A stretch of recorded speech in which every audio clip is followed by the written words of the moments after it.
What's up, Fire Tribe? Welcome to Rising from the Ashes.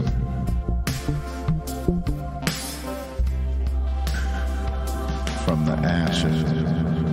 From the ashes. Nice. Through that electrolysis.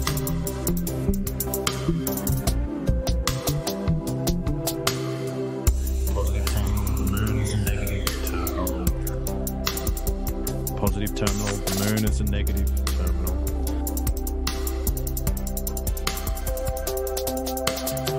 That is one of the main principles that I sort of explain is how you can have levitation as well with the planets is via this large charge buildup.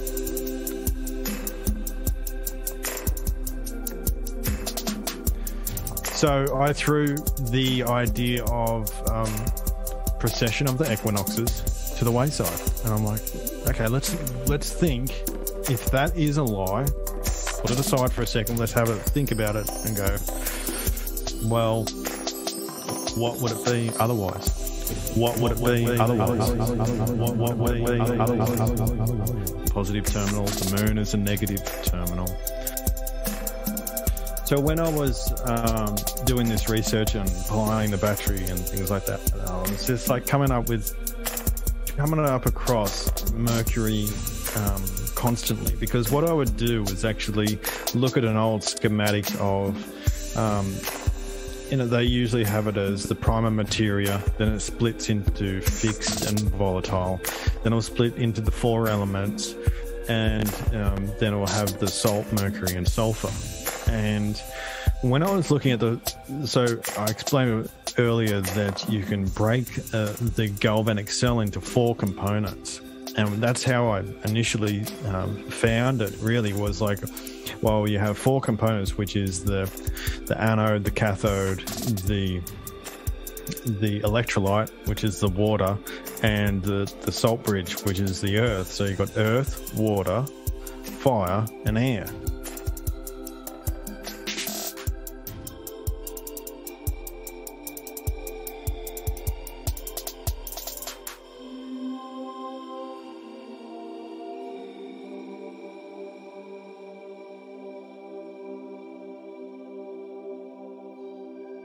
Hey, Fire Tribe.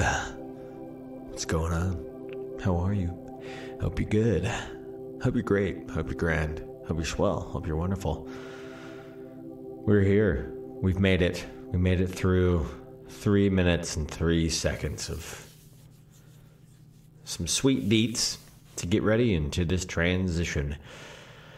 Today we are talking to LC King, a friend, a good guy, an amazing guy, a researcher, an Australian researcher who has an amazing accent and even cooler cosmology and cosmological beliefs. If you are hip to the weaving spiders, welcome.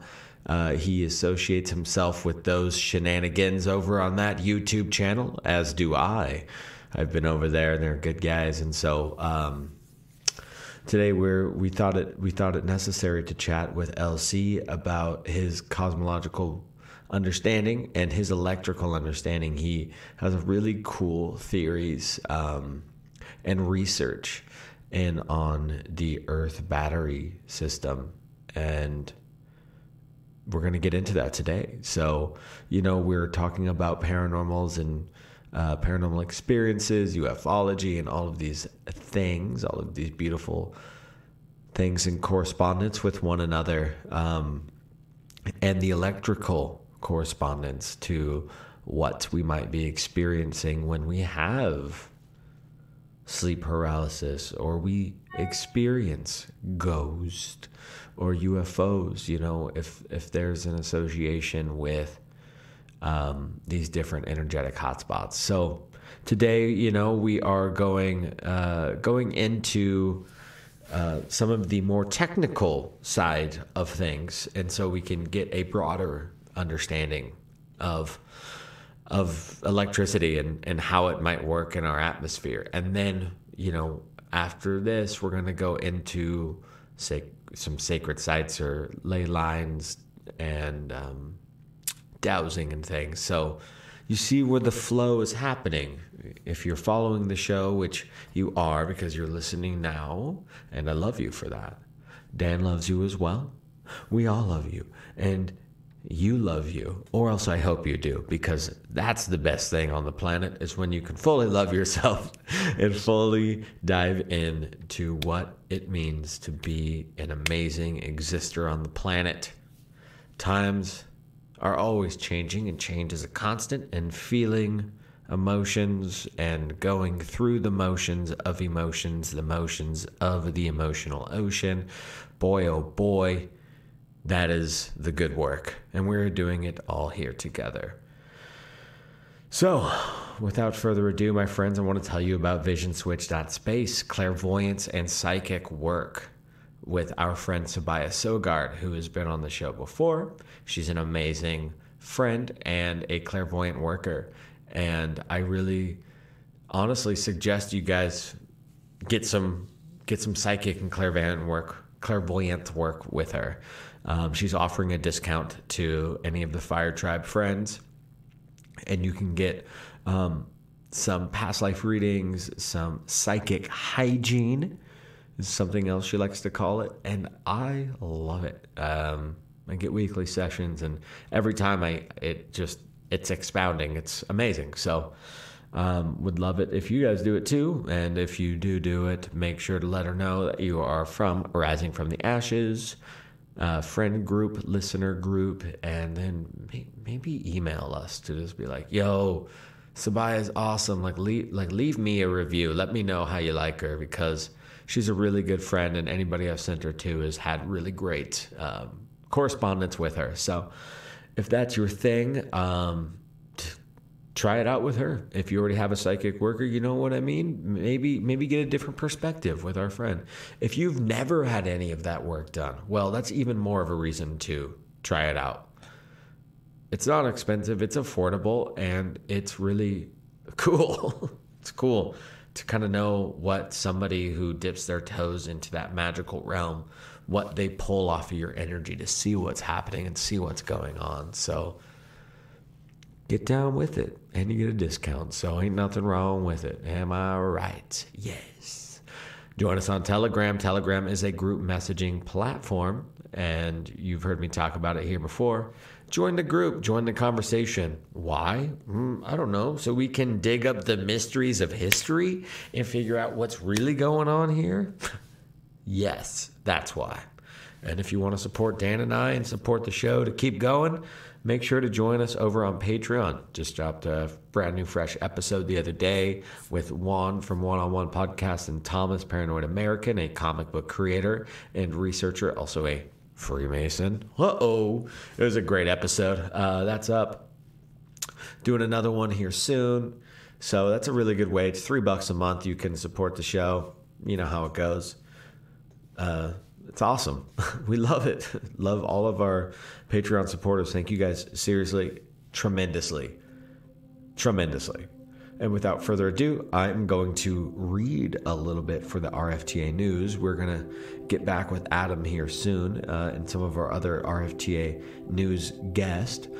But I'm reading today. I want to read to you, and I'm going to put some soft pad sounds behind it so you can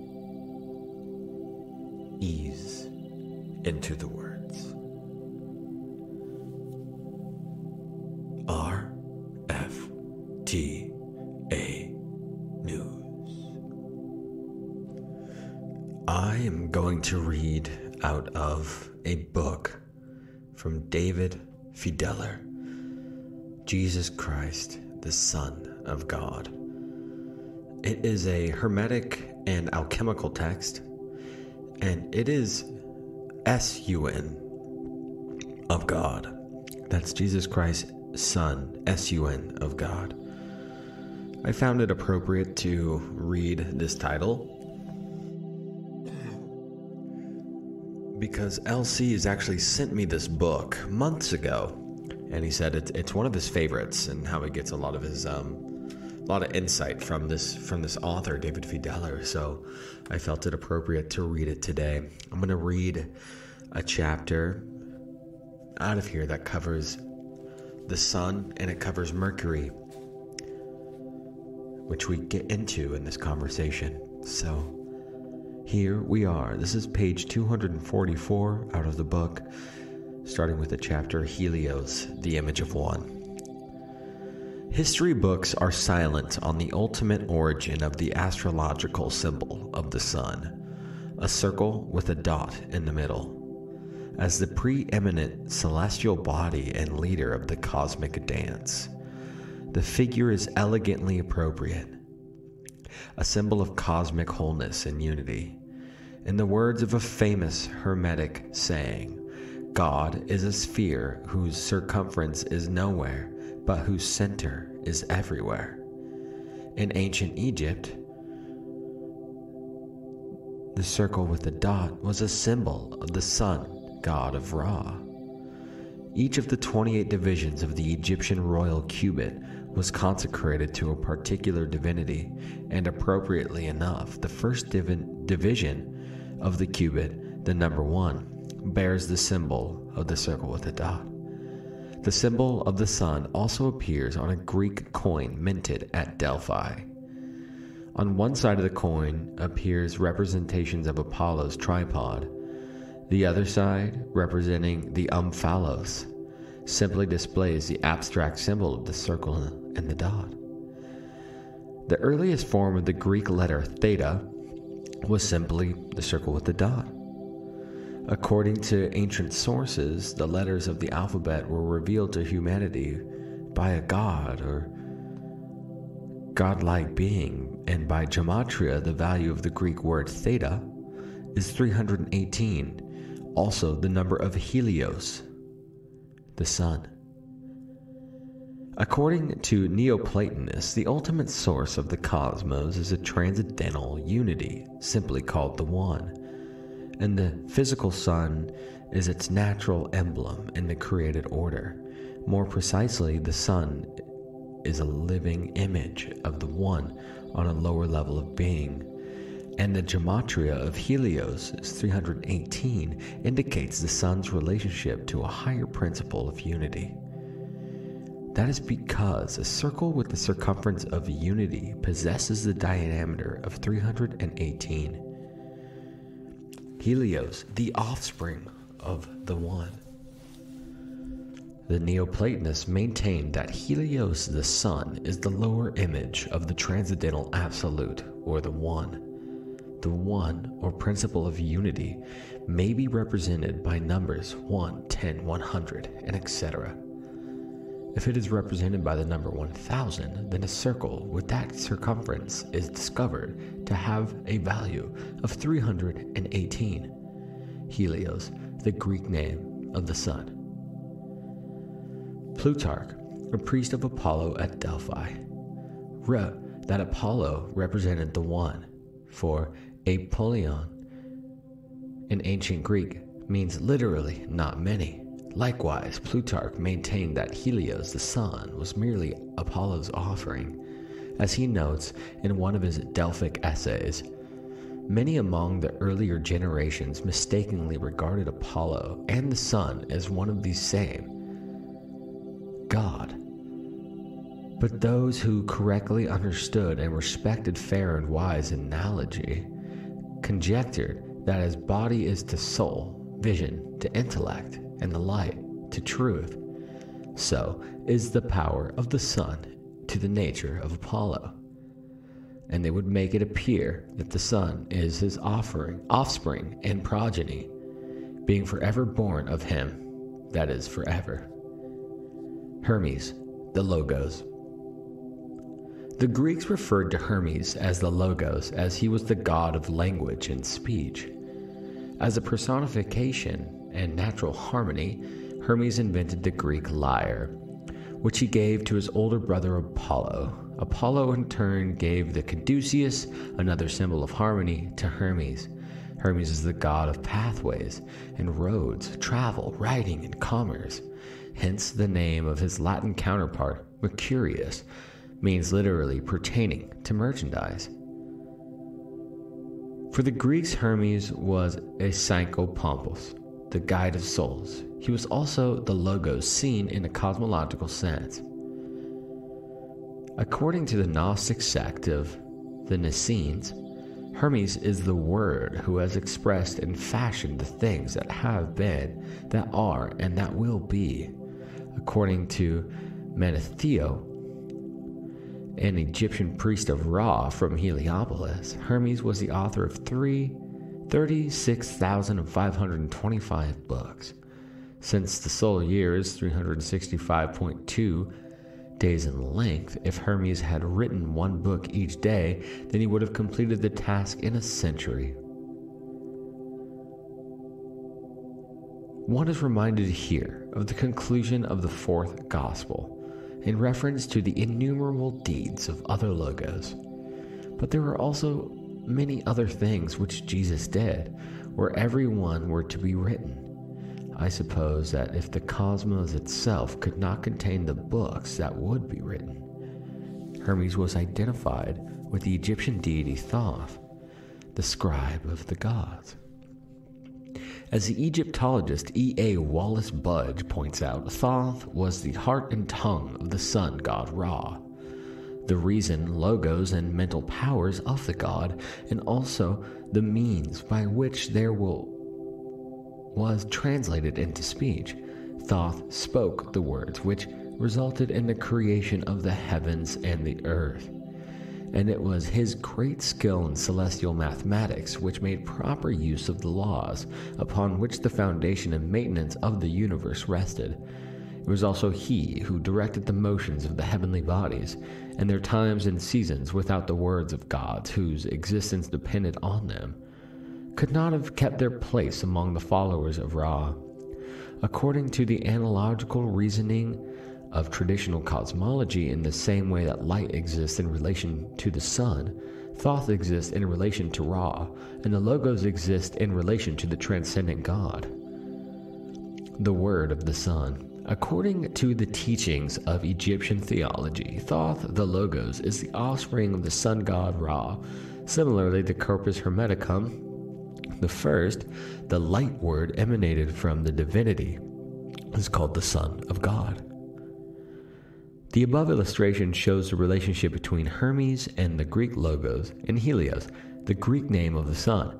If the circle has been the circumference of 353 units, the value of Hermes, then the perimeter of the box contained within the measure is 318, the numerical value of Helios. With the birth of Christianity, the logos took on a new personification in the figure of Jesus. This is alluded to in the later infancy gospel of Pseudo-Matthew. According to this account, when Joseph married Jesus, entered an Egyptian temple in the vicinity of Hermopolis, the city of Hermes, the 365 idols which stood in the temple came crashing down. The story symbolizes the fact that the newborn Jesus was then superseded the earlier personifications of the solar logos in popularity. Hermes, the Good Shepherd. Hermes was depicted in Greek mythology as Psychopompos, the guide of souls, and he was also the god of shepherds, who led their flocks. The artistic representation of Christ in the Good Shepherd was derived from a famous statue of Hermes at Tanagra carrying a goat, and the name of the Hermetic tractate entitled Poimares was widely interpreted as meaning man-shepherd in Greek, as the guide of both material and spiritual nature. Hermes, the Logos, was the god of roads, pathways, and boundaries, including the byways and boundaries of consciousness. Sacred to him was the path of the way, which by gematria is 352, 1 unit less than his own name, which amounts to 353. This term was not only an epithet of Christ, as when he says, "I am the way," in John 14.6, but was also a name of the early Christian movement. That is because the knowledge of the Logos represents the path between opposites. For it is through the agency of Logos that the polarities of creation are reconciled and transcended in a higher unity. In the same way that the Logos, in a cosmological sense, is the leader of the matter, the word, or the call of the shepherd guides his flocks as the musical harmony of Orpheus unified and led the irrational beast of the field. Likewise, the Logo within this comforting voice of the Holy Spirit, which exists at the center of the self, guiding and harmonizing all the parts of the soul. Because man is a microcosm, a reflection of the entire universe, we are not cut off from the order of the universe, but embody it on every level. Therefore, one way to experience the harmony of the Logos is to turn quietly within and attentively listen to the silent voice from the center.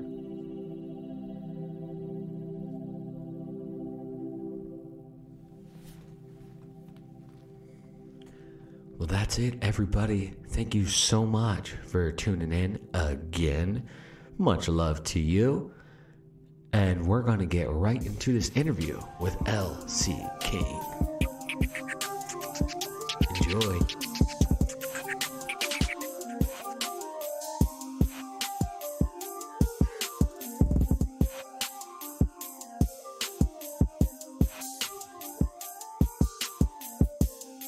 What's up, Fire Tribe? Welcome to Rising From the Ashes. I'm Dan Unaki Dan. Hello, I am the homie Romy. How's it going?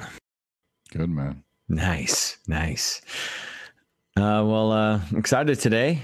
We're taking a little break in the paranormal play, right? We've been talking a little bit about UFOs, a little bit about people's ghost stories or experiences, if you will, and we're getting a little bit deeper into maybe some of the electrical reasons as to why people are seeing things at certain places, spaces, and time. And yeah, Dan, what's happening on your side of the room over there? A little inside joke there. Just chilling. Nice. But yeah, man. Yeah, definitely. As looking into UFOs and the paranormal, you start to notice maybe an electrical connection, but also a spirit connection. Like some of it is hard to say that it can be transcribed to just energy. Some of it has other implications that are hard to get around too. So it's good to hit everything from all angles and really kind of see all the possibilities. Yeah. And so that's why we have with us today a good friend, L.C. King. L.C. King is his name on YouTube, and I'm sure it's a part of a surname, stage name. Do you mind if we call you L.C., or do you want to be called anything else for this duration, sir? That's fine. You can call me Lucas. That's fine as well. That's my name. Nice. Yeah. Well, welcome to the thanks show. for having me. Yeah. Yeah. Welcome Good to be here. Rising from the. So we're going to talk electrical stuff, I suppose, and the quadrivium, which is what I've been diving into as well. But as for the ghost stories and spiritual component, I'm not very well versed in that sort of thing. So you'll have to sort of lead me into to open me up to what you're on about with that. I think when you explain the nature of your cosmology and how the electricity works in it, then we can start to understand that we live in maybe a more electric universe, and that these electrical charges or these electrical ley lines and whatnot have connections to certain paranormal activity around the planet, and that is what people are witnessing in the sky is electrical activities, not necessarily full-fledged craft, and they're having spiritual manifestations from these electric charges that are being put off. Yeah, that's kind of yeah. a theory, that, or a hypothesis. That's not really. Well, that makes a lot of sense to me. So my basic model is that we're in an enclosed system.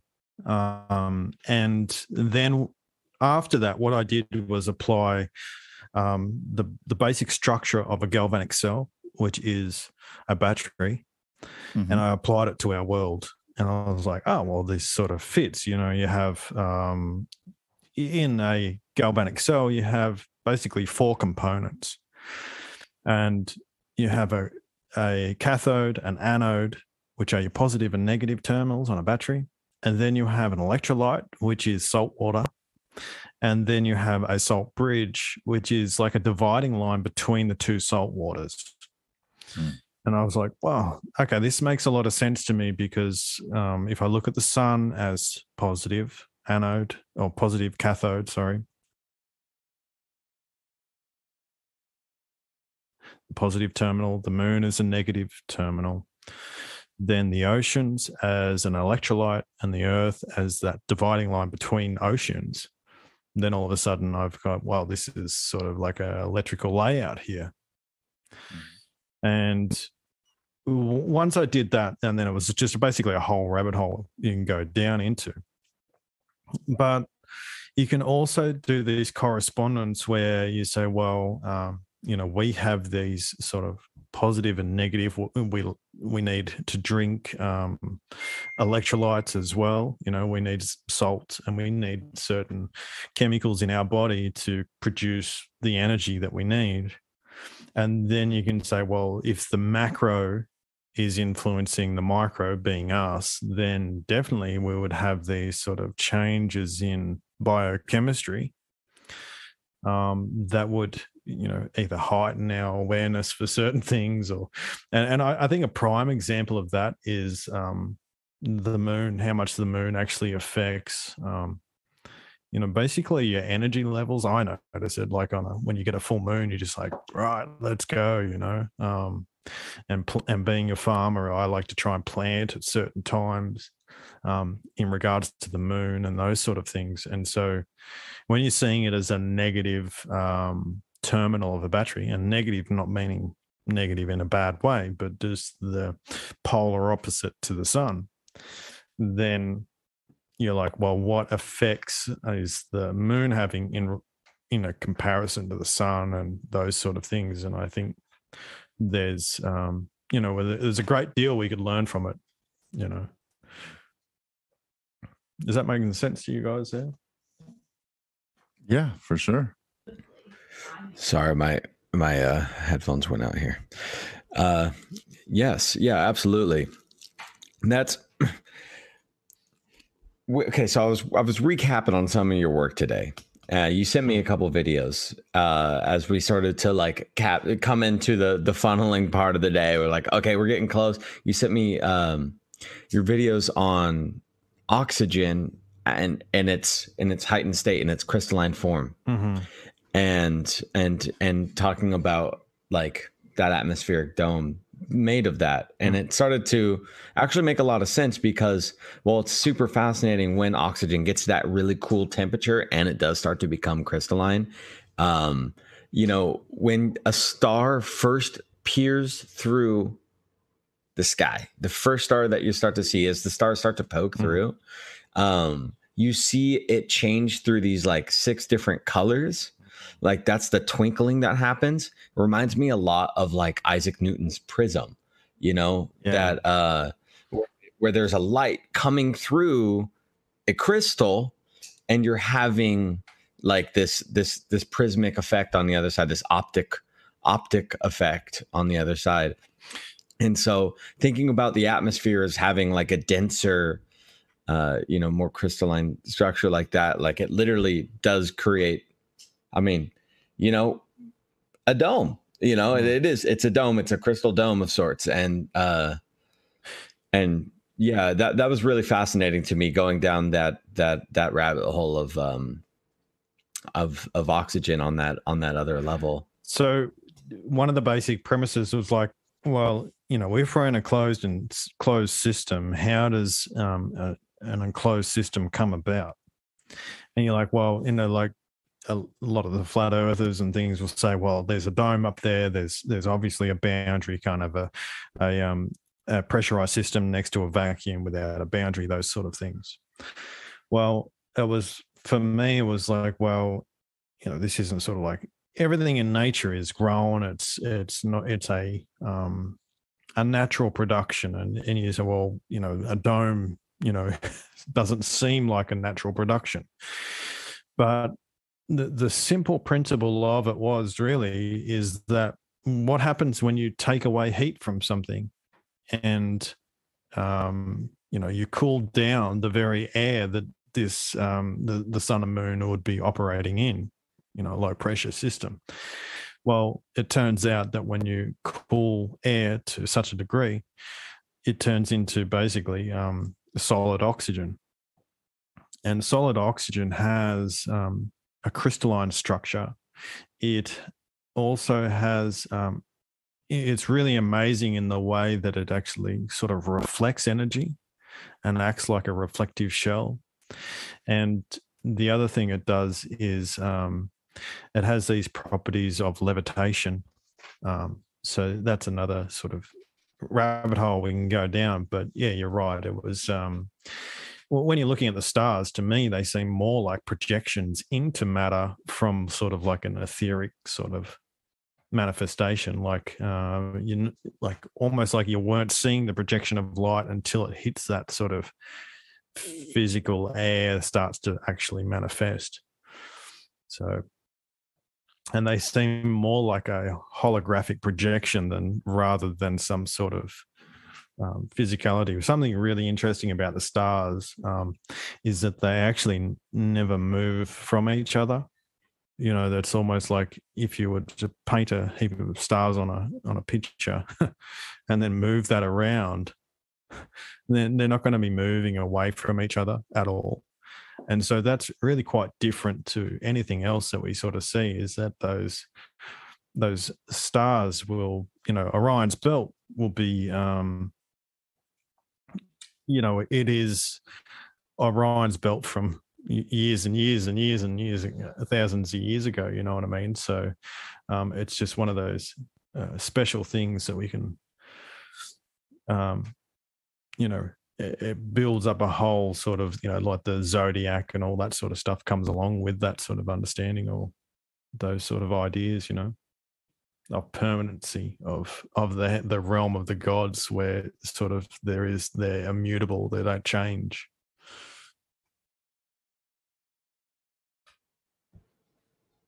Yeah. No, it's a trip. And like, it's one of these things that seemingly can almost never truly be understood until we start to come back to that unified sanction that we were talking about earlier. The full-on unity of understanding to truly bring on the actual happenings of the cosmos, I mean, because it's so much subjected understanding, through the biased optic lens that is the powers that be, unfortunately. Well, one of their main mottos, right, is like how to divide and conquer, isn't it? It's how do you actually divide nations or divide people? And you see it constantly nowadays with whatever, agenda after agenda. And it's just like flat out, how do we get these people to, be polarized? And that's what it is. It's a polarization. You're either, one side or the other side. You're not going to be, because if you're in unity with yourself, you're not polarized, then you're able to like look at information rationally. And that was one of the biggest things, with when you start to look at this sort of world schematic and some of the mythology that you're seeing, you say, well, these guys are all about the unity, especially if you look at sort of Zen Buddhism and those sort of things. They're about, how do I become that immovable sort of rational sort of being, you know what I mean? Like this idea of logos, it's called, this unifying factor. And from that unity, basically everything else comes from it. So when you're looking at a lot of mythologies, especially when you're looking at gods, like, your Apollos, Abraxas, and all these different gods, and they have different names.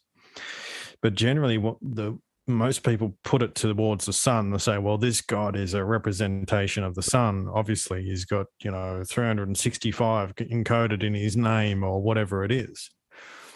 But actually, once you get back into the heart of the mythologies, you actually start to find, this is not necessarily an encoding for the sun, but it is a twin that sits at sort of that Polaris, which everything else revolves around. So it's starting to tell the story that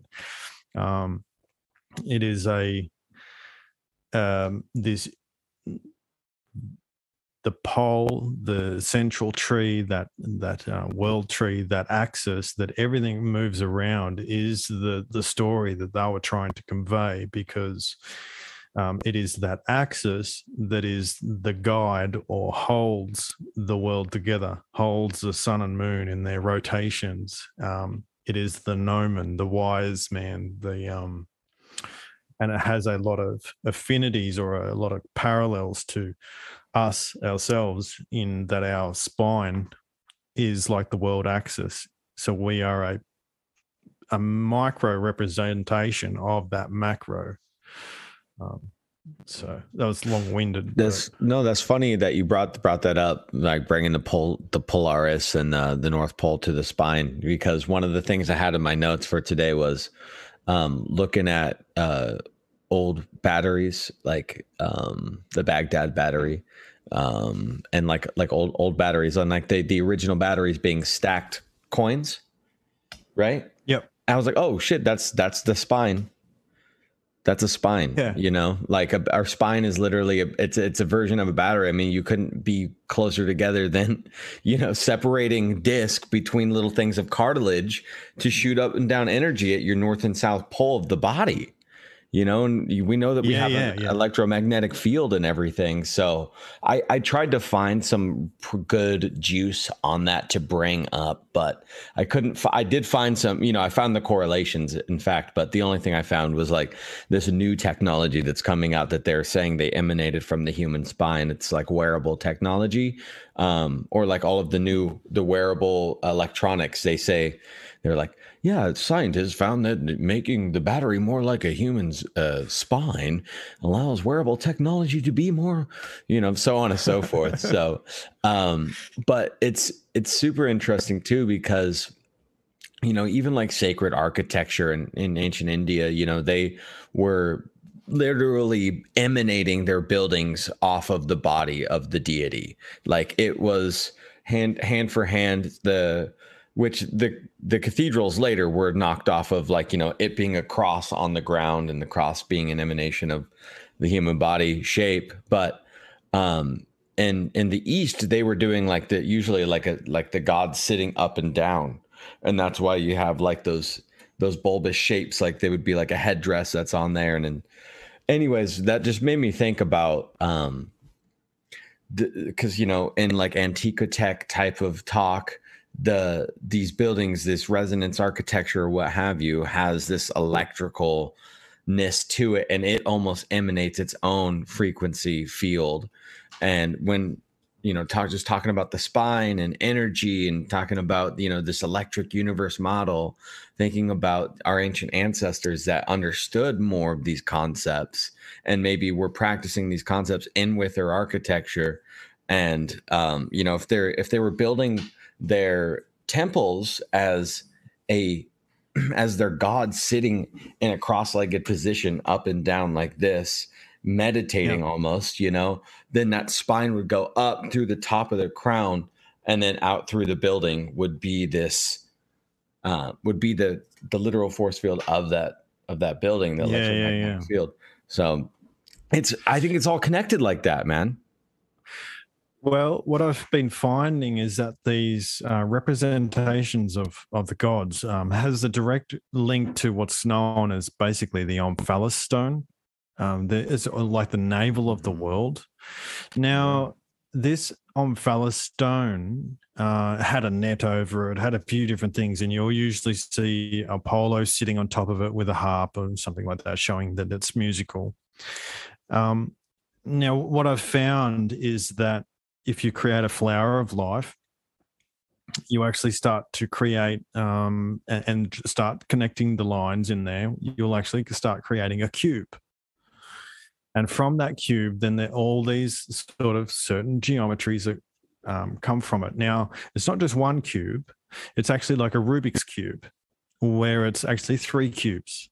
So it's really interesting that it's sort of like there's a hidden cube within the larger cube, and it's like this nesting dolls type idea that's coming from it. And out of those ratios, out of those different cubes, you're actually starting to pull different numbers. And one of the main numbers that comes out of it is a number 37, interestingly enough. Now, when you look at the number 37 and you say, you look at the times tables of it, you'll actually get these repeating digits, like 333, 444, 555, all the way up to 999. So it has this sort of peculiarity where it's showing this idea of the triplicity, the Trinity within it. But what I also found was that this 37 was used as a sort of like a prime underpinning harmonic number that you could that would move through multiple measurement systems. So it's generally my view that the architecture back then had multiple measurement systems, but they all interlinked. Now, the reason that they interlinked is because they're based off a certain harmony, a certain sort of bunch of principles that when you use these measurement systems in conjunction with each other, you're not stepping out of the harmonic bounds. So if you were going to design a special room that has certain sound qualities, then you're going to want to have those, and you want those certain frequencies to be more prominent. Then you're going to design it in such a way where there's the wavelengths of the sounds that are being moved around in there are actually congruent. You know what I mean? They're not actually knocking each other out. And so you're amplifying a harmonious type environment. So I think that's what they were doing, and you had multiple measurement systems so that it was easier. What you could do is say, well, I want to design a rectangle room, and I want it to be 37 foot long. But I want it to be rectangle. I don't want it to be square, so I don't want to use foot for the next one. For the next side, I would rather transfer it down into some other measurement system and say, well, that's going to be 37 meters or something like that, and so it turns into a rectangle, but you still got the underlying 37 as the principal layout. So I think that's how they were approaching at least some of their design, and it really seems to be all based off this flower of life and the numbers that present themselves out of it. Another really special number that comes out is the number 27. A lot of names, when you use the English gematria or the septenary cipher, a lot of the names for this particular sort of hermaphroditic god, which is basically an emblem of the masculine and feminine coming together, is related to 27 as well. So the idea is basically they're replicating, the energies of the world, this things that make us harmonious. And that's what I was getting at before, where you don't want to be polarized. You want to have your masculine and feminine energies in balance, because that's where the most energy really is. If you have a battery that has got a crappy terminal, you don't have a lot of energy there, and you're easily sort of, do you know what I mean? Like if you got a crappy anode, your battery's not going to be flowing very well. you're not going to get enough charge from it. But if you're bringing your energies back into sort of this balance, well, the connections, the communication between the masculine and the feminine, these inward and outward principles are now really sort of on fire. And so by limiting us, by actually, getting populations to be polarized is actually lessening their energy, and they play off that. So the world system that seemed to be around beforehand was directed not at trying to polarize people, but quite the opposite. So, yeah.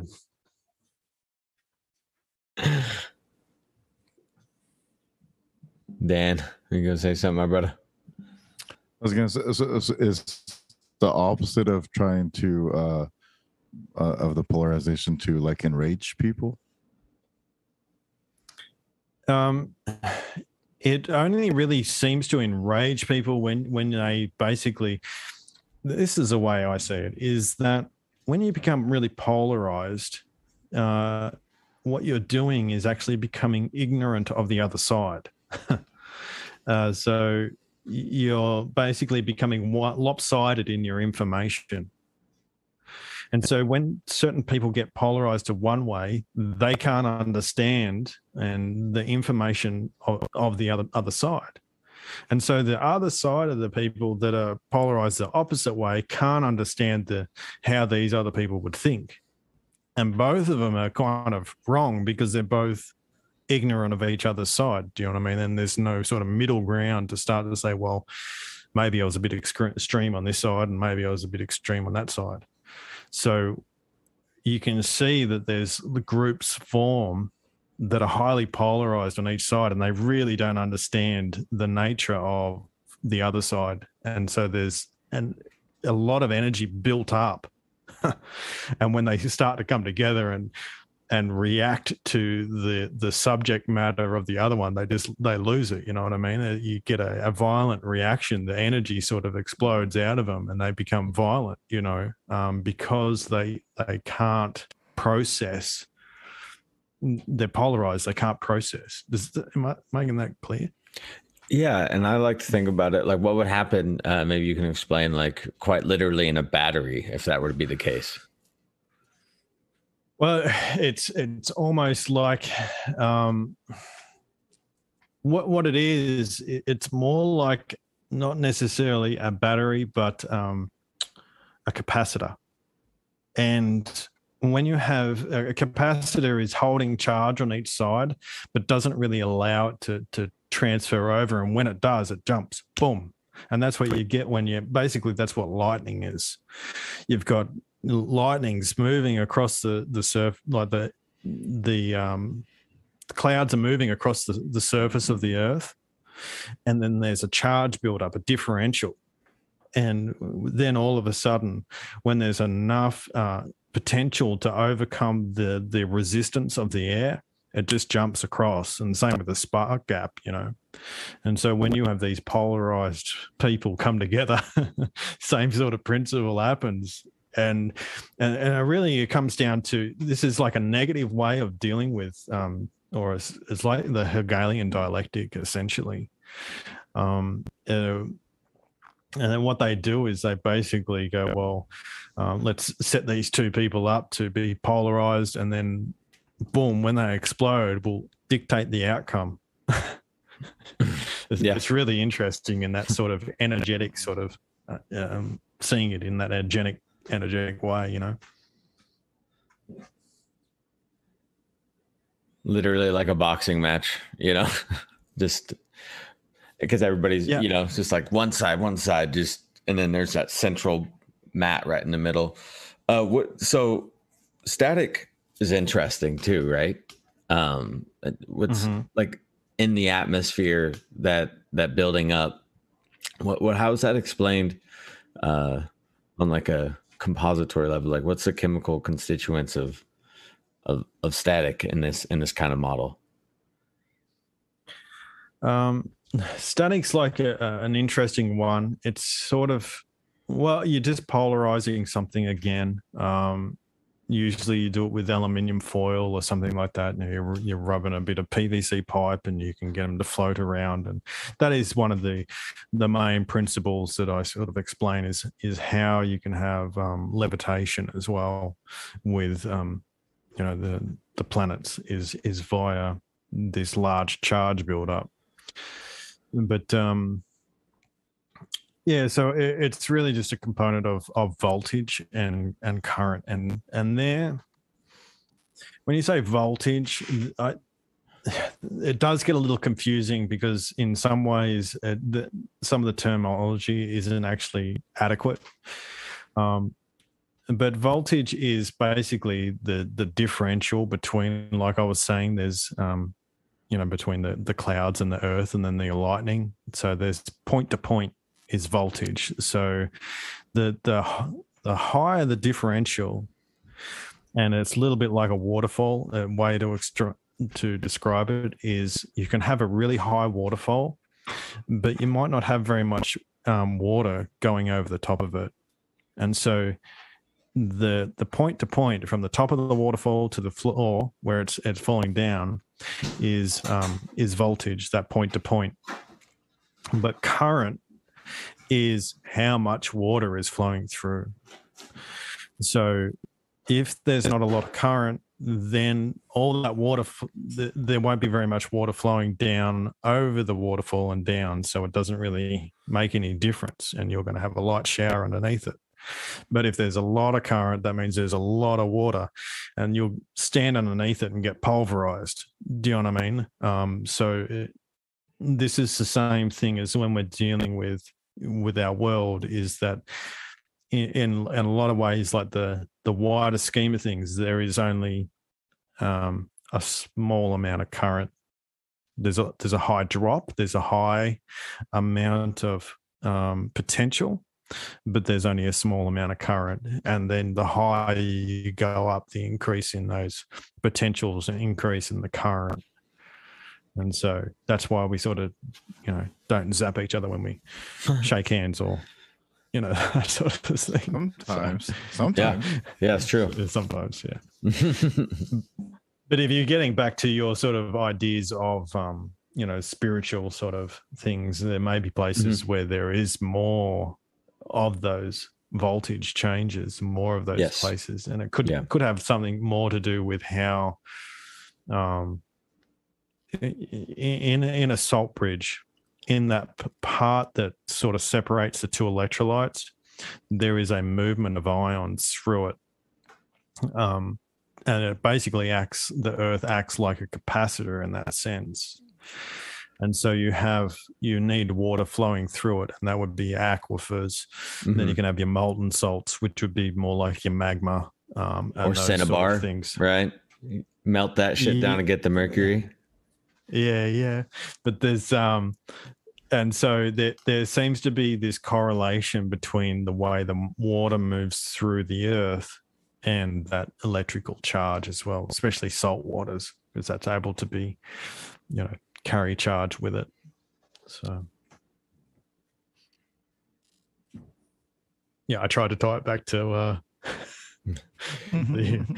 for you. Well, that's I mean, I wanted to ask you if you get down, or like tying some of the mythologies in with Mercury and it being such an important piece of theology, and then also being an important part in in the daily lives of science, and it playing such a heavy and unique role as a chemical. And you see these videos online of like liquid mercury spinning in that complete circle around a magnet and everything. And so talking about the pole star, talking about like some central thing, you can almost visualize that how some solar system would be moving if we were just all revolving around the single magnetic pole. And so I'm just wondering about your take on Mercury and that role in that, and what do you think its role outside of the atmosphere is?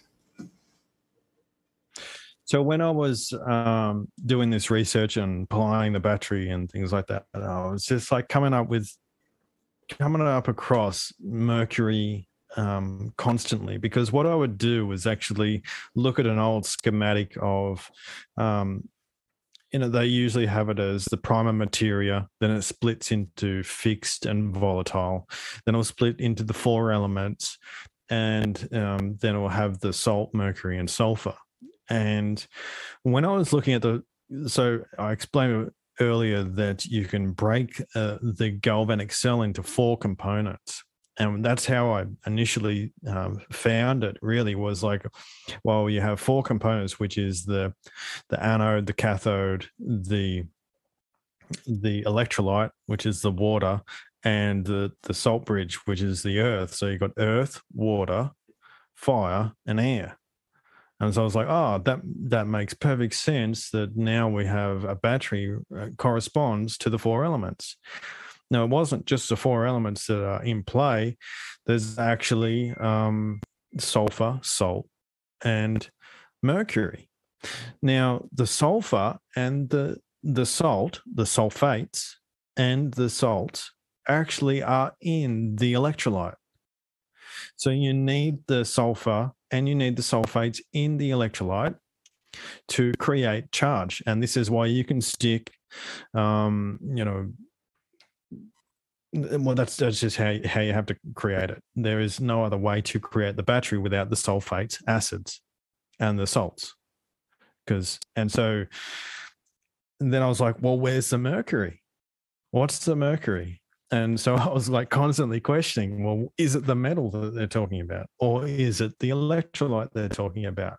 When you break the word down, it actually mer and curry, it means it's water and mixture.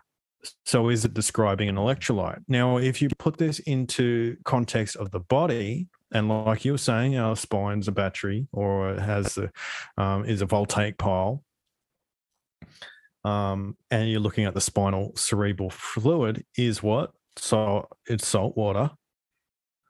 And that electrochemical reaction creates enough voltage and current in our body to create movement, because they know it is an electrochemical process that creates it. So is mercury the fluid? And yes. Is mercury the metal? Yes. It's more than just a singular thing. It basically comes down to understanding conceptual ideas of where you would place these, what role do they play? What role does mercury play? It is communication. Ultimately, it is a communication between one side to the other. It communicates between the polarities. Okay, so that's essentially its role. So that's exactly what we're finding when you're looking at the electrolyte in the body. It's communication. It's water in the body will be communication. Salt water will be communication.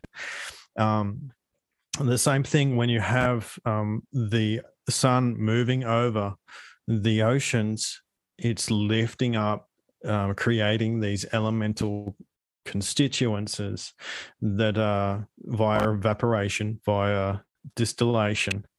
It's refining these products, and you're creating basically nitric acid, hydrochloric acid, and you're creating an electrolyte in a gaseous form that allows for the anode and cathode to communicate. It's an ionic bridge, basically.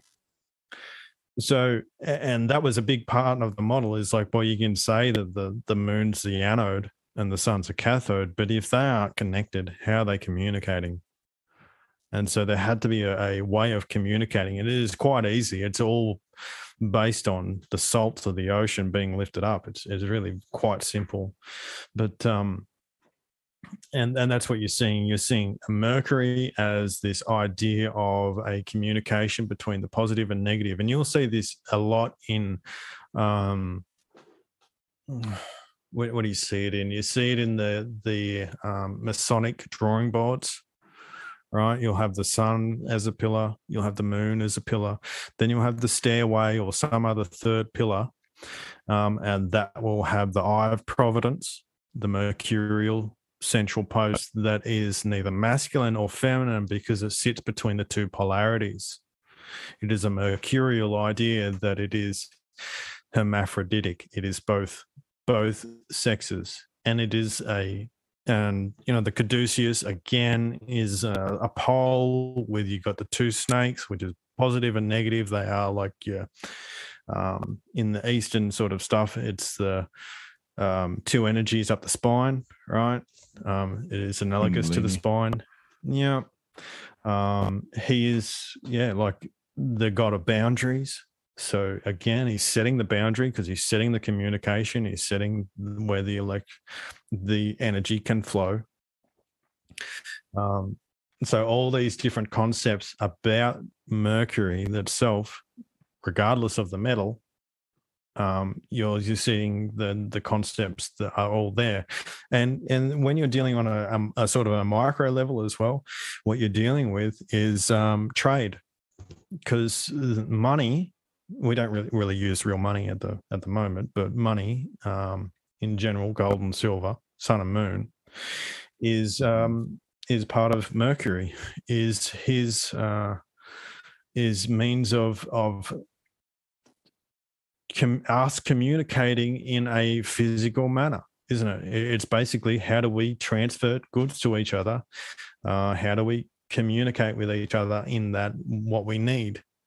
So this conceptual idea of Mercury exists.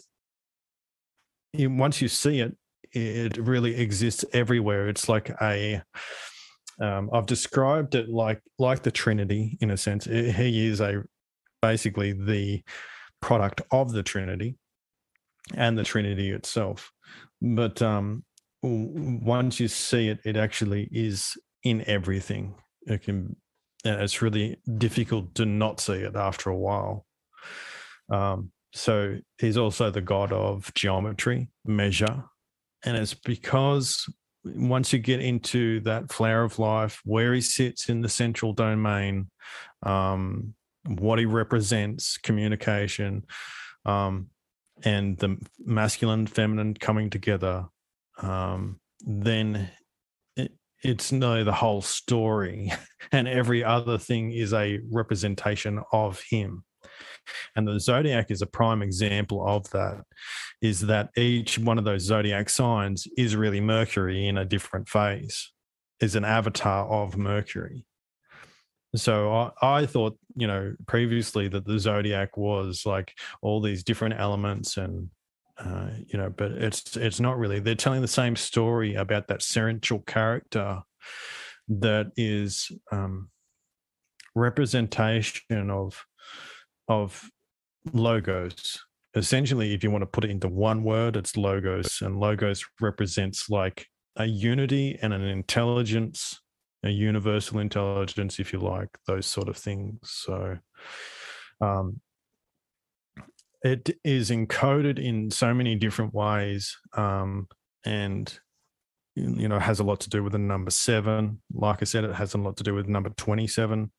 This triplicity, whenever you see a trinity, then you're dealing with Mercury. So it's constantly there in so many different ways. The other one is, if you want to look at it in the metal type, more physicality, it is a really, really interesting metal. And I highly recommend people check it out just to see why it's so weird. You know what I mean? It's it's pretty much the only liquid metal. I think there might be one other at room temperature. But the one of the main things it does is it is able to amalgamate. This is one of the special qualities of it, is that it's able to, you take some gold leaf and you have a little bit of mercury there, the gold leaf will get pulled into that mercury, and you just keep putting it in, and it's just like it soaks it up. And this isn't some sort of, it's not even regarded as a chemical reaction as such, but and that they use it in sort of gold mining and those sort of things, where you're actually able to the gold will adhere to the mercury. Then you burn off the mercury at a temperature, and you're left with the gold. Now, you can actually, they have done experiments where they've actually transmutated mercury into gold. So this is via high voltage. And the other thing is you can actually grow silver crystals on mercury in a nitrate solution in the dark. So what it actually seems to be saying is that you're able to, with this element, it is like a part of the cosmogenesis of our world, in that if we're in a closed system and the planets or the sun and the moon are the same size and all that sort of thing, then Mercury seems to be involved in how it actually how it manifested, in that it's able to amalgamate and all those sort of things. Interestingly, you're like, well, how does it get there? And it's via volcanoes. So a lot of it's through and that's where a lot of gold and that as well as sulfur, sulfates, and mercury all get pumped up into the atmosphere in huge amounts each year. So that reminds me of an interesting story. My girlfriend told me to read this book, 1177 BC. And in the book, he talked about how Egypt, because they were like a big trader of gold, I think it was Egypt, the pharaoh, somebody else wanted gold, and they wanted like a caravan to get over to them, and they were sending them gold. And when they put the gold at high temperatures, it basically was, the properties weren't typical of gold. Something, I forget exactly what, something was happening that was wrong, and they were going back to him and saying, like, what is this gold that you gave us? It doesn't have any of the normal properties that gold has. Like, where are you getting this from? And it almost seems like maybe he was creating a fake type of gold. Do you think it? But you're talking about turning the mercury into gold. Would it have the same properties of gold if it was being turned into a gold? no, I suspect it would. Yeah, but to fake it like that, I suppose you could use multiple different things. It would, but yeah, gold. Yeah, I suspect it would have the same properties, because you're sort of moving it across elementally across to something possibly even lighter. Actually, I think when I got mercury is actually one of the heaviest metals there is. So like when you add, because gold's not naturally magnetic, but you have to like find it in either an impure, like pure gold is not magnetic. So you can make it magnetic by adding just like maybe a little bit of the mercury into it, and then allowing it to have those magnetic qualities. Or another visual I kind of got when you're explaining it, eating the gold leaf, is if the earth is acting as like the mercurial solution in the battery in this in this cosmology, then it's just like, and the sun is like emanating this gold, it's just eating and absorbing the gold. If that's the case, what happens with that residual energy? And does it just get dispersed within the atmosphere, or does it like shoot off anywhere else? Well, it's funny you say that, because it's like there's like huge amounts of gold ions in the oceans. Oh, and they try and, I don't think they have a good way of actually collecting it. Otherwise, they'd mine it. But there's like supposedly like literally tons and tons of gold. So does it turn into monatomic gold then? Is that what happens with the just like some extra distillation or something? I don't know. That's a trip. I don't know about, I'm not very versed in monatomic gold. Like that's something a little bit different, isn't it? Or is it like? I think it's from my understanding of like of monatomic gold is that it's off. What's that? It's food for thought. Food for thought. Yeah. Food for thought. Is that like it's been amalgamated in some and broken down to such a size that it's able to be like absorbed like cellularly through the skin. So like it's really interesting. But I like I said, I think. Wait, no, I didn't say that. I was thinking it. Like I was just thinking that it is created through some sort of like excess energy, or like the wash off. Like I just don't know where the monatomic gold is coming from. I just know it's plentiful, and I'm curious to see its origins. Where it is being formed, and if it's only like a certain amount that is within the oceans. I'll actually do some quick. Let me see here. You might have to look it up. Gold in the oceans. I haven't done it for ages, but that's interesting. It's almost like a alchemic reaction is happening with the salt water, the sun, and the moon. If the energy is focused in an area, maybe it can produce some type of gold or whatever. Yeah. And very small particles. I think a lot of it's to do with I don't think we understand the periodic table and the elements as much as we claim we do. For one, there's so many things that is like, what is that? Are you sure about that?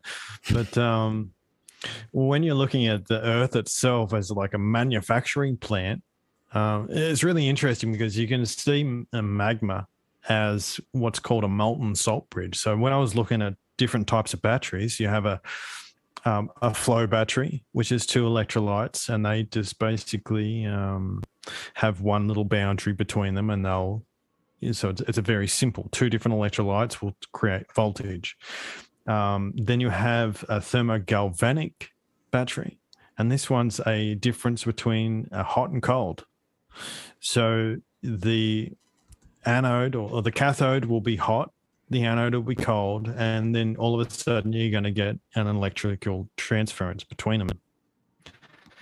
And so it's not just one battery sort of operating in this sort of thing, but when you're looking at the alchemical sort of version of it, what you're looking at is distillation.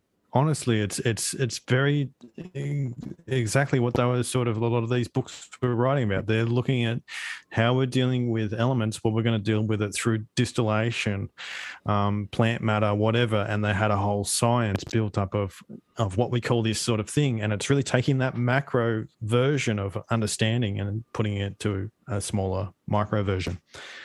So as the sun moves over the oceans, it heats the ocean. So it's basically the same as you would have your flask and you have your fire under the flask and you're heating it up, and then you basically got the anode, or the moon is acting as the condenser. It's a cooler side. It's refining out and dropping out the water. You know what I mean? It's like, we don't need that. We only want the alcohol or the, the mercury side of things, the most volatile stuff moving up to the top. That's the first to get burnt off. And so you can see that there's a thing where it's basically the sun and moon are sort of feeding off each other to create the things that they need, for the electrolytes that they need for the process to continue. And it's really, the moon gives energy to the sun then gives energy to the waters then lift up and create, and the sun as it's moving creates all this, the airflow. And also what's really fascinating is that when the waters get heated up, they expand. The oceanic waters, when they get heated up, they expand. And what that does is it allows more salts to come in. So as the sun moves over the oceans, it's lifting these salts up and creating this cyclic effect under the oceans as well. So there's just so much sort of stuff going on at the same time. But in general, it's just one big world distillation process, which I think is just fascinating. Yeah, it's interesting. What do you think that the moon is? I think it's metal. And that's so that's why I was saying sort of Mercury and all that sort of play a role in it, but it's also this idea of electrolysis. As soon as you've got energy moving, like in a galvanic process, where you're going to have a form of electrolysis happening as well. Electrolysis is used in modern day to refine metals. And the reason I say metals, and it's sort of, it's not very popular amongst flat earthers, that's for sure, for me when I say that, but it is what it is, because all the qualities of metals, the metals have certain qualities, but you really can't create a light bulb without metal. You can't create all these certain properties without metal. And it's very easy to see how it can refine itself in the atmosphere as well. It's just through that electrolysis process, even if mercury wasn't involved. But so when you're looking at the metals, and this is another thing that I got when I was looking at, because I initially wasn't really looking for a world, wasn't really looking for a world schematic. What I was looking to do was understand the zodiac. That was my main intent. And when I was looking at the zodiac, I'm like, well, what is this thing? It doesn't make any sense to me. I get all the sort of like, your birth charts and all that sort of stuff. I was like, yeah, but there's got to be something more to it than that. And, I finally was asked the right question. Basically, I said, well, why are the planets metals? I mean, that just doesn't, it could be anything. You could make them anything you wanted. You can make them different types of rocks or minerals or whatever. Why are they metals? And so, because in the zodiac, you'll have, the sun is gold, moon is silver, Jupiter's tin, Saturn's lead, all those sort of things. Venus is copper. And then it was like, well, okay, it's in they've got a correspondence to metals. Okay, so why are they in that order? Why are you going from lead, Saturn, all the way up to gold? Is there something special about that? So what I did was I typed in Google, I said, well, I looked up different metal lists basically, and I was like, oh, well, there it is. I found a list, and then there was it was said, this is an ion movement from anode to cathode, and you had metals in a certain range. So the most anodic was the lead and the tin. Most cathodic was the gold, and silver was close behind, and all that sort of thing. So the order of the metals was based on what's known as a galvanic series. And it's what it really is if you have two different metals and you put them in a electrolytic solution, a battery, set them up as a battery, where you're going to say which one turns into the negative and which one turns into the positive terminal. That's all it is. Which directions it going to flow to? And so if you put lead in one end and you put gold in one end, it's going to go to the gold. It's going to go directly to the cathode. And then you say, well, let's put in copper and gold. And we'll say, well, it's going to go from the copper to the gold, because the gold is the most noble, most cathodic of the metals. And so that's how you get a range or put things in order, because of how it responds in a battery. And so when I saw that the zodiac was actually detailing a battery process, or you have to know multiple batteries and how these different metals are going to react in a battery, then I was like, well, what's a galvanic cell? And then I started to move on from that. it wasn't that was how I sort of got into this this idea. It wasn't really setting out to do it. I was trying to understand the zodiac. So yeah. Is that cool? Yeah. I thought so. Yeah, I think one of your most recent videos that's on your channel is I didn't get a chance to watch it. I wanted to when I was going through your stuff, but it's how to read the stars. Yeah. So does that kind of go into what you just talked about, or no? But we can talk about it. Yeah, can we? That'd be cool, man. Well, one of the things is like a bugbear of me is like, what, when you're looking at the zodiac and then you got the sidereal, so the sun is actually behind that star sign, right?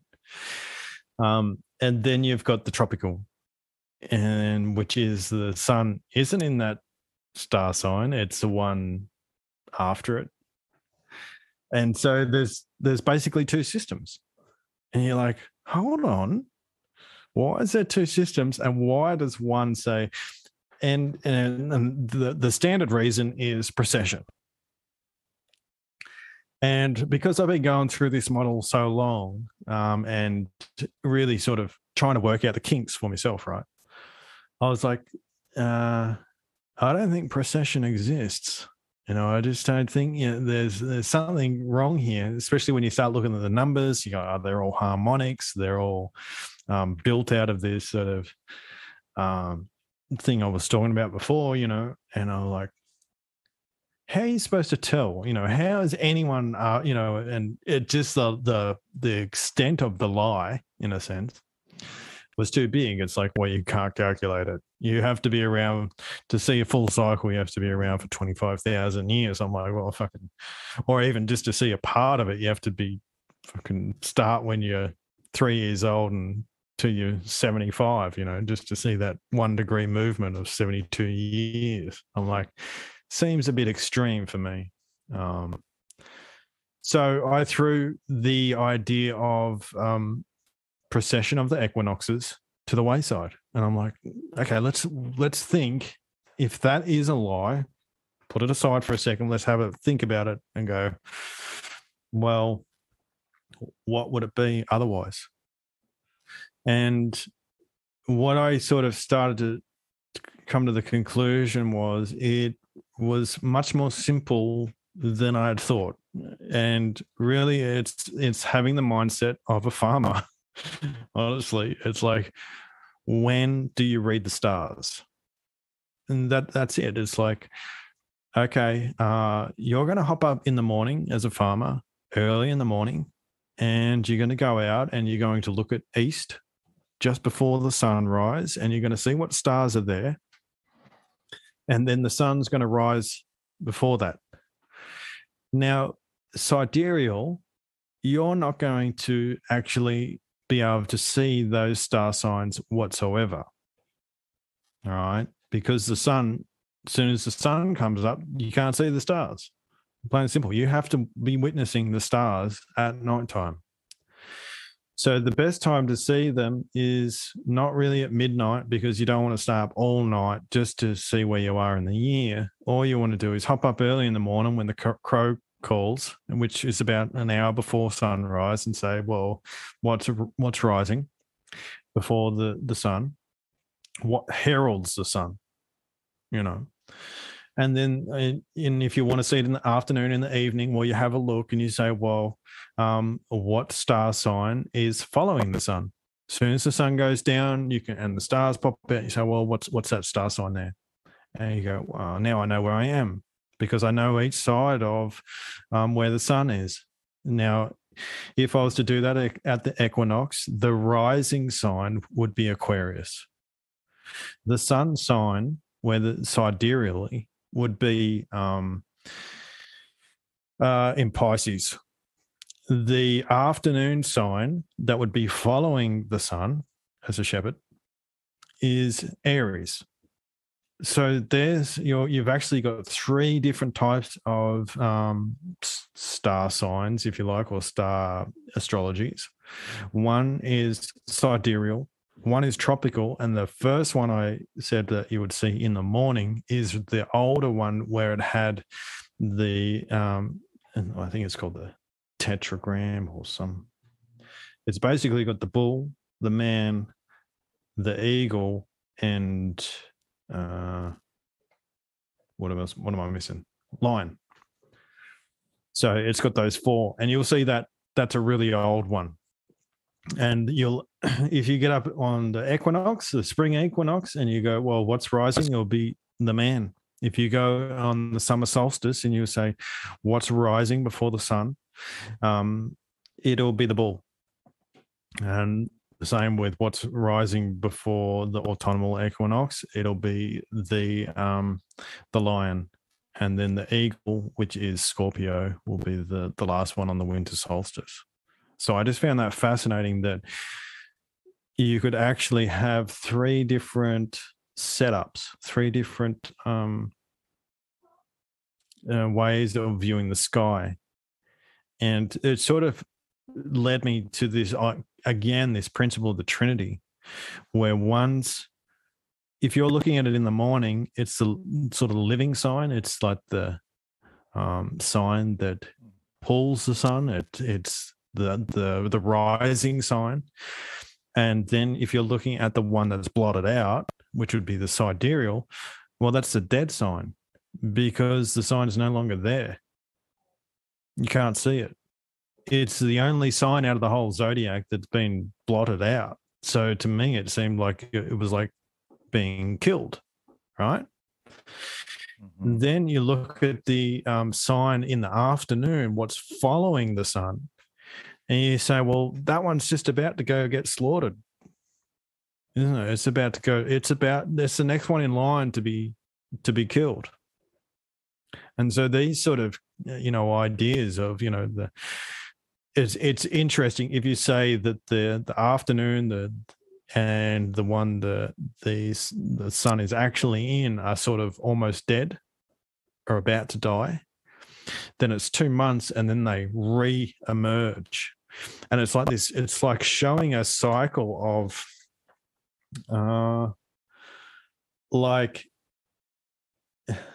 reincarnation in a sense, or this animal's at its strongest point because it's just been, come alive again. And then it goes through its process and then it dies and then it's reborn. And it's something special about that zodiac sign when it's reborn. And it's interesting when you put it in this way and you say, well, look at Cancer, for example. It's a water critter, or, it has this idea to do with water. But when does it die? It dies in summer. So is there some way of reading the signs now where now you're looking at it sidereally as that sign's about to, and it, the crab dies in summer for your water goes in summer. And then it comes back. And the rains are finally back after that summer period. Is it telling us a different story than what we're being sold, in a sense? Anyway, that was just my sort of thing. I was trying to, essentially what I was trying to do is like, how do these things, fit together? There's got to be a reason for these things to be such. Because you couldn't just throw out one and say, well,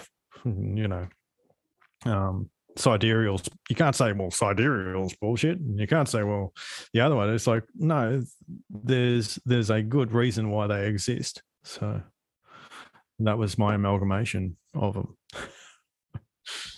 I like that too. And that's, talking, I think, Kaylee Burkana. Yeah. She's within the circles, and, kind of talking with her about that. I love that, because there is something that's always like, even if you're speaking symbolically or energetically, there's always something on the opposite end that is just it's either being killed and then being reborn. And that's a big lesson, it's still really important, even if it's not, the one that's being shined or shown, I guess you should say, right before the sun rises.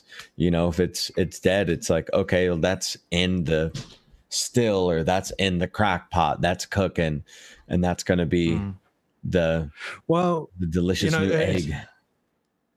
They encode it in so many movies, doesn't it? Like the superhero movies are prime example of that process of where, like, Superman or whatever, and they have their adversary, the twins, and nearly all superhero characters are Mercury. Once you know what you're looking for, the archetype, then it's there. But they go through the process of the year. Essentially, they'll have a battle. It'll be an easy battle with their adversary, and then they get their ass whooped. At one point in the movie, they're going to basically get, and a lot of them sometimes, like if it's Neo, they die and then they come back. You know what I mean? Like, some of them will die, and then they'll be reborn, and then you go, now they get their power back. Now they get their full, groove on, and they just like go to town on the bad guy. And that basically is explaining that winter solstice area where the sun dies, and then it resurrects, and then at the spring equinox, the sun has longer days over the night. And so it's like I said, that I have a bit of a bugbear with calling this Mercury character the sun, but there is correspondence there, no doubt, obviously.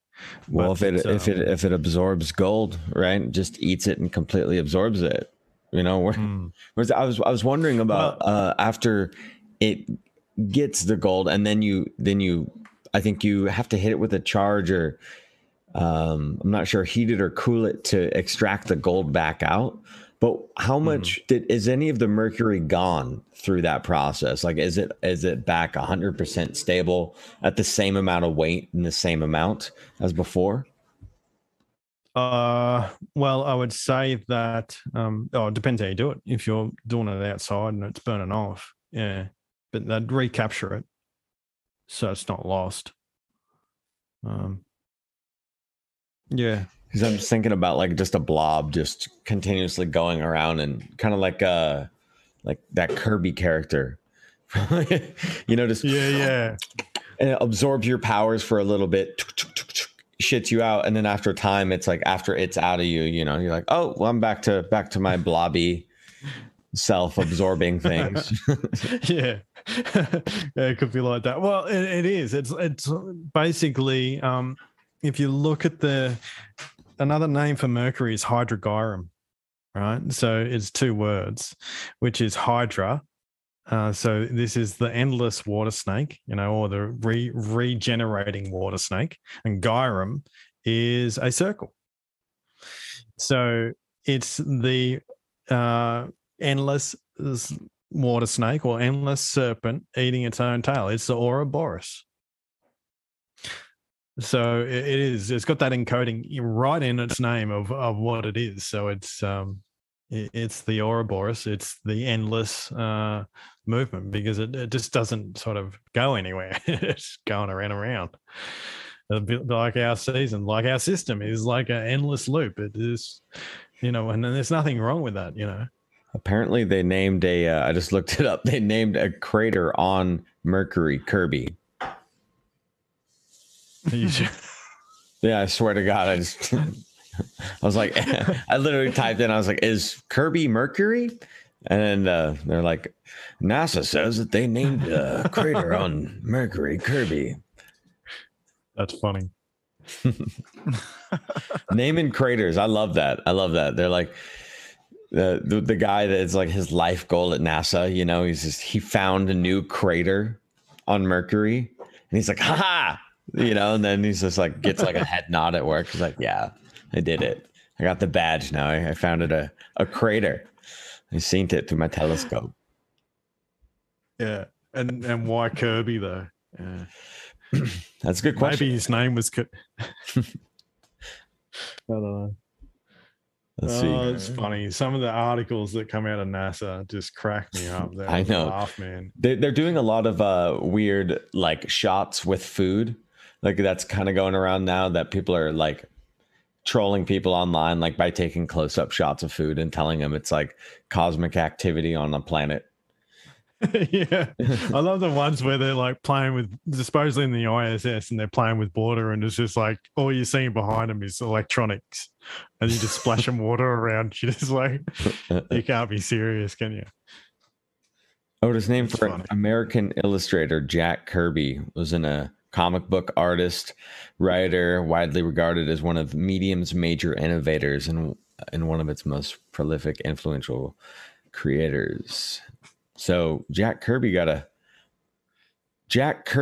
crater named Jack Kirby Crater Curdy, and there's Jack Curtis Jacob Kurtzberg. Oh, his real name is Jacob Kurtzberg. Okay. Anyways, strange rabbit hole here. Not to be confused with Jack Kilby. Jack St. Clair Kilby was an American electrical engineer who took part in the realization. Why would it not be confused? That's weird. Jack Kirby disambiguation, or Josh Kirby. Sweet Lord. All right. So let's if we're talking about Mercury still, then we're talking about electrolytes as well. But I wanted to talk about this because it blows my mind every time I think about it. So it's this guy called Rene Quinton.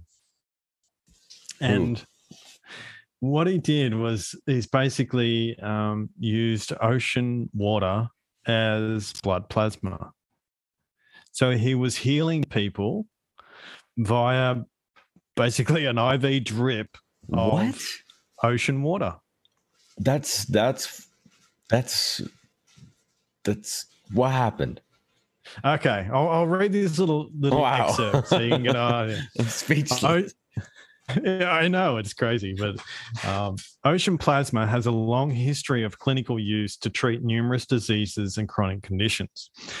Its significance was discovered and evaluated by the French biologist, biochemist, and physiologist Rene Quinton, 1866 to 1925. In his monumental book, Lieu de Mer, Milieu Organique, seawater, organic medium, Quinton established the relationship between seawater and blood plasma, demonstrating that human blood and what he called ocean plasma are interchangeable. Not only do they exhibit near identical mineral composition, they both stabilize and support the internal terrain of the mammalian body. On one occasion, Quinton removed the entire volume of blood from a dog and replaced it with ocean plasma. After a short recovery, the dog exhibited more youthful energy than prior to transfusion. This experiment was duplicated later in 1969 by Delande Medical Research Center in France. Does that not blow your mind, or what? Yeah, so is that like fourth phase of water? The plasma from the ocean water? It's got electrolytes in it, right? So maybe it's reinvigorating the system. Yeah. Well, basically, it's swapping out the electrolytes in your body, which is essentially it's like refreshing a battery.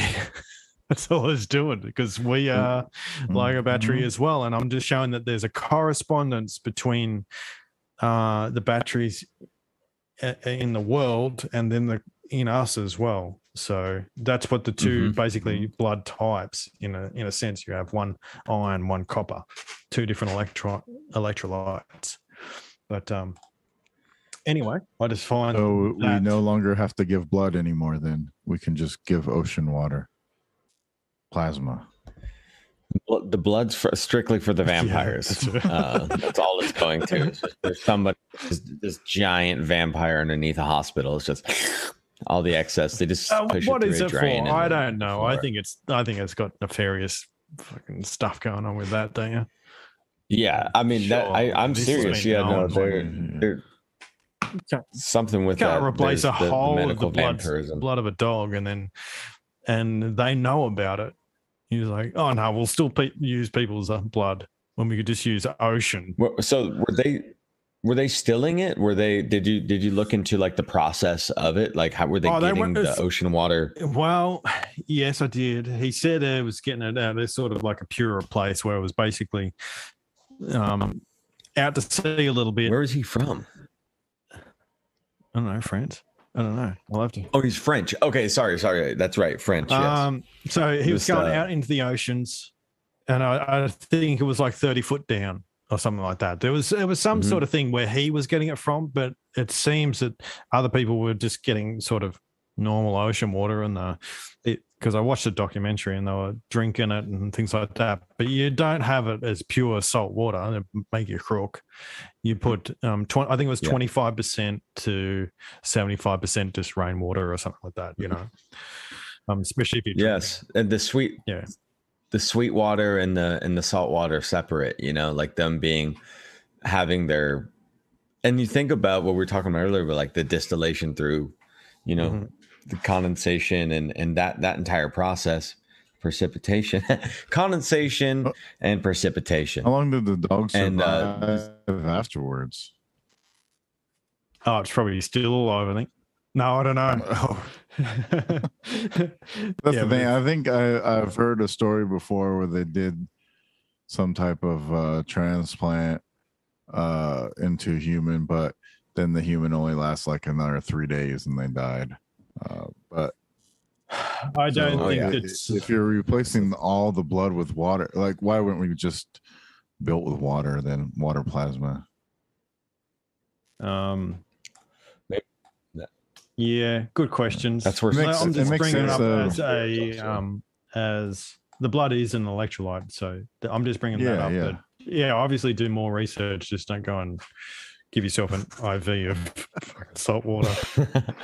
Well, I mean, it's interesting. We're talking about the monatomic gold and in the ocean, and then what I was just screen sharing there was just like how much gold legitimately is in like a cubic meter of the ocean water, and it said there was 650 micrograms per cubic meter, and that's quite a lot gold in history.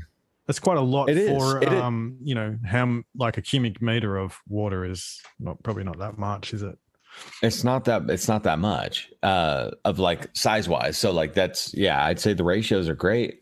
Yeah.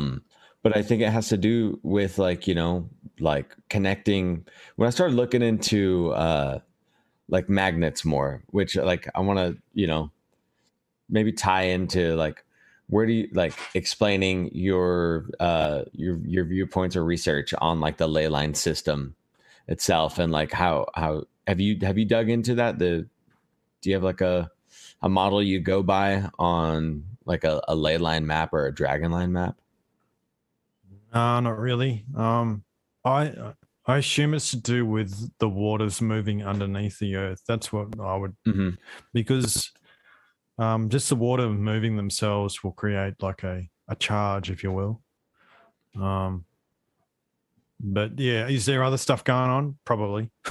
I don't know, because you can use this, like, again, this idea of it's called electroculture. You're probably aware of it. And there's been experiments done on that as well, where you're playing with the charge of the earth, and again, you're looking at galvanic processes, or those, you know, electrochemical reactions happening in the earth. And if you can increase them a little bit to a desired amount, then it seems to stimulate growth of plants. And so there's people that have basically put wires above their crops and wires underneath, and they'll have a polarize the energy of them. And so you'll have negative ground and then positive up the top, and then you'll increase you're increasing a charge, you're increasing an electric field, and the crops grow magnificently, you know. So, you know, this sort of gets into a whole rabbit hole. It's like, well, if we're in a closed system and energy is like that, where you have a positive up the top and negative down below, and you increase the charge, then does everything grow better? You know, are these really our sort of world ages where there's more energy in the system to some degree, or available energy in the system where things grow better? I've heard of some old heads out here in California, you know, where they've been doing special types of agriculture, like electroculture on their crops, and like legitimate reaction, and magnets as well, like magnets playing the same kind of role as electroculture in the soil. And they told me that, and I was just like, Yep. yeah, man, I believe you. Like, you don't even have to explain. I was like, I like it. Like, I was like, it makes perfect sense to me. Intuitively, I'm like, yeah, give the plant some more magnets, and like, you know, they'll just, I don't know, vibe out on magnet juice. Like, it's perfect. I'm wondering about okay, megafauna. Like, your thoughts on like the dinosaur periods and like these older periods, and there being larger life and the procession to get to where we're at. Like, is that, you know, we're like losing some sort of charge? Is that why extra addition of electrical charge or magnetic pulse to plants make them grow better? Maybe we're further away from our, you know, our magnetic core. Well, The solar system or something. Yeah, it's a little complicated. Like, it's I've thought through it as much as I can, but you're always being speculative, obviously. Yes. And from what I understand, when you look at that electroculture, you know, not only do the plants get bigger, but, you know, some things exhibit, especially if they're under a different sort of electrical thing, electrical sort of what do you call it? Ionization, that they actually start to exhibit what would be called ancient or older growth. So there is research, and I think it was like some Russians or something like that did that. Or that's some necromancy right there. Necromantic. But I don't know, you're sort of stimulating certain qualities in the plant by having different energetics, which sort of makes sense. You know, almost like you're, you know, like if you go back to music wise, you create a different frequency, if you like, and all of a sudden you're going to start to exhibit different sort of, you know, harmonics that appear. So that's a fascinating way of thinking about it, you know, correlating it to music. But yeah, I don't think nearly always of the opinion that we're in an enclosed system, right? It's a perpetual system. So if there's no energy coming in or out, in my view. And so what is happening, in a sense, how can you have more energy at some periods of time or less energy at some periods of time? Well, it'd just be more that something is being bound up somewhere, you know, held within the earth, or, you know, if the earth is acting as a capacitor or something like that. So is there sort of events that happen that actually all of a sudden release some of the energy and get it cranked up again? Maybe. Not sure. But it sort of seems reasonable that, you know, there are large periodicities or periods of time where there's more and less energy in the system. And so what does that do? Well, it seems like, you know, to me, it's pretty much a given that there were giants. So you have to feed them somehow, you know. Yeah. I know it's obviously like pure speculation and beautiful at that. And you know, looking at it through an electric universe lens, it makes so much sense, you know, thinking about things like through like this electric model. It, you know, and all the anomalies in history and everything. I wonder, and I've thought this, like, is there a correspondence like between more electric fields in the system and intelligence, our capacity to think? I've wondered the same thing. Yes. Yeah, I was like, yeah, is it like we need a good reason why we're in the world's in the state it's in, you know what I mean? It's got to be a good reason, you know. We just can't. I was thinking that too, in kind of a different way. If we're in a closed system and no energy is getting out or getting in, are we diluting ourselves by having higher populations? Yeah. It's interesting. Because all that energy has to get spread out more amongst life. Yeah, I just and what are we doing by drilling into the world? You know, drilling into the earth. You know, are we sort of, if that's a capacitor, if you like, what's happening when we're, you know, doing those sort of thing, punching holes and allowing it to flow? You know, what happens when we dive into those aquifers and start pulling it out? I don't know. It's like you're messing with internal sort of environments. Yeah, that are highly, you know, like what about fracking? You know, that's just that's insane. Like the curse of the pharaohs, right? When they open the tombs to the pharaohs and fucking get sick and die because they inhale all those fucking old particles and shit from that have been enclosed in there for so long and have nowhere to go. Well, it reminds me of the pyramids being like a pressure point system, or like an acupunctural system for the earth. Yeah. For the earth to release, you know, its energy. It's like supposed to be at specific like points, you know. What interesting too, we were talking earlier, you know, about the ley lines, dragon lines, and you say it's just anywhere where there's water running underneath the ground.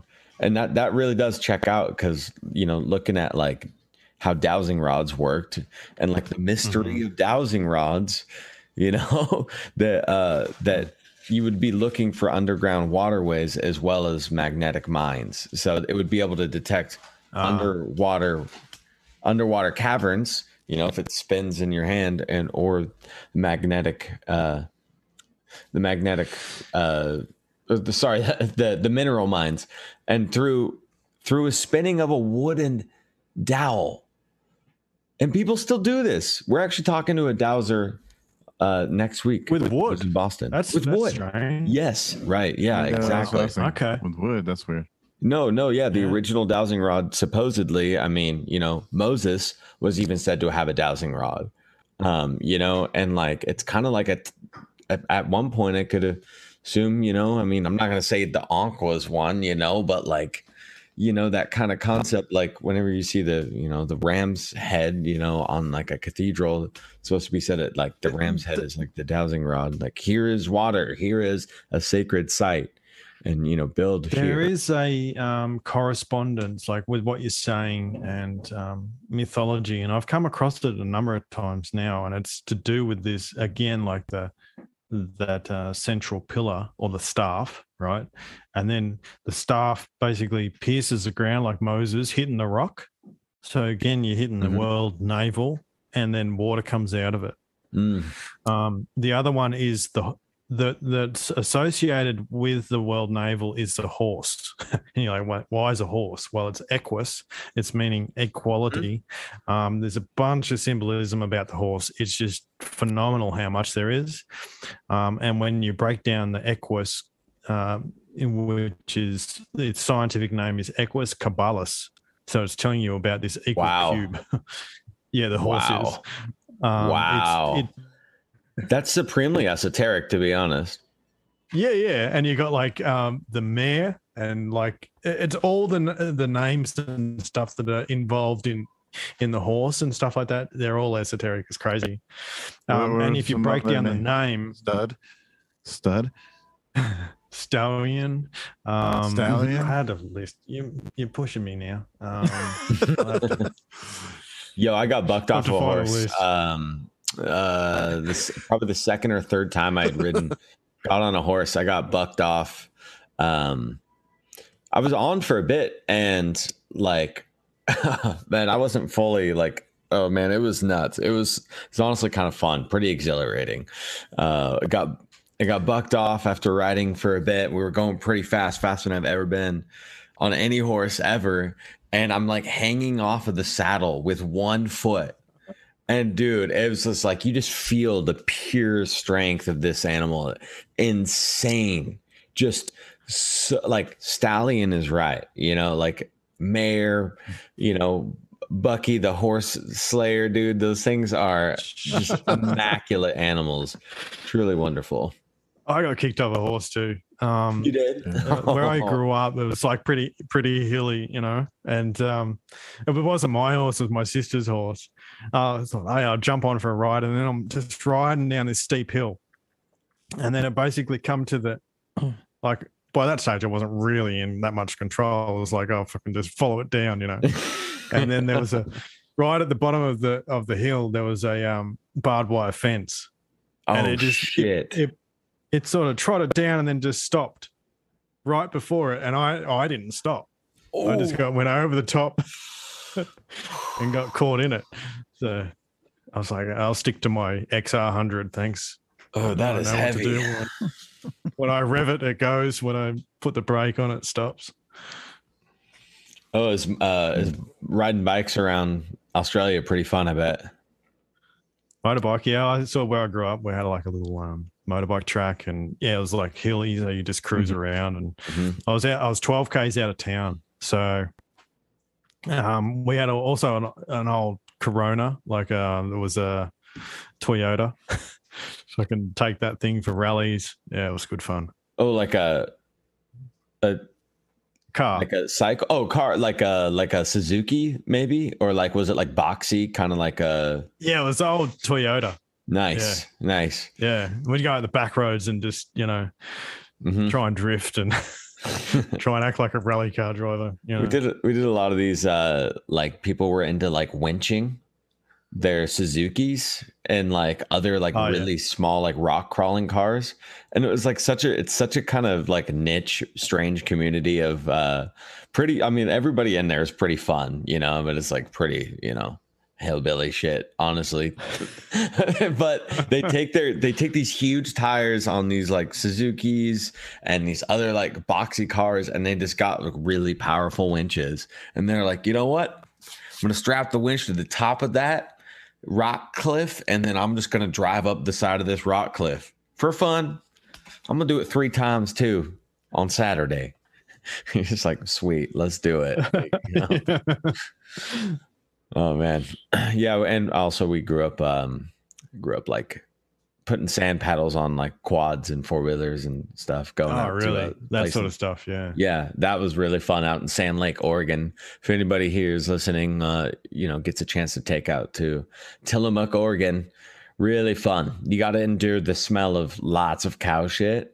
But go check out the Tillamook Ice Cream Factory. Great beaches, and yeah, you can shred on what they call the Sand Bowl. They have a Bronco Fest every year too, where everybody brings their really nice Ford Broncos out. Hundreds of people just out there just getting wasted, and yeah, man, just outback country in the Oregon countryside, man. Sweet. Yep.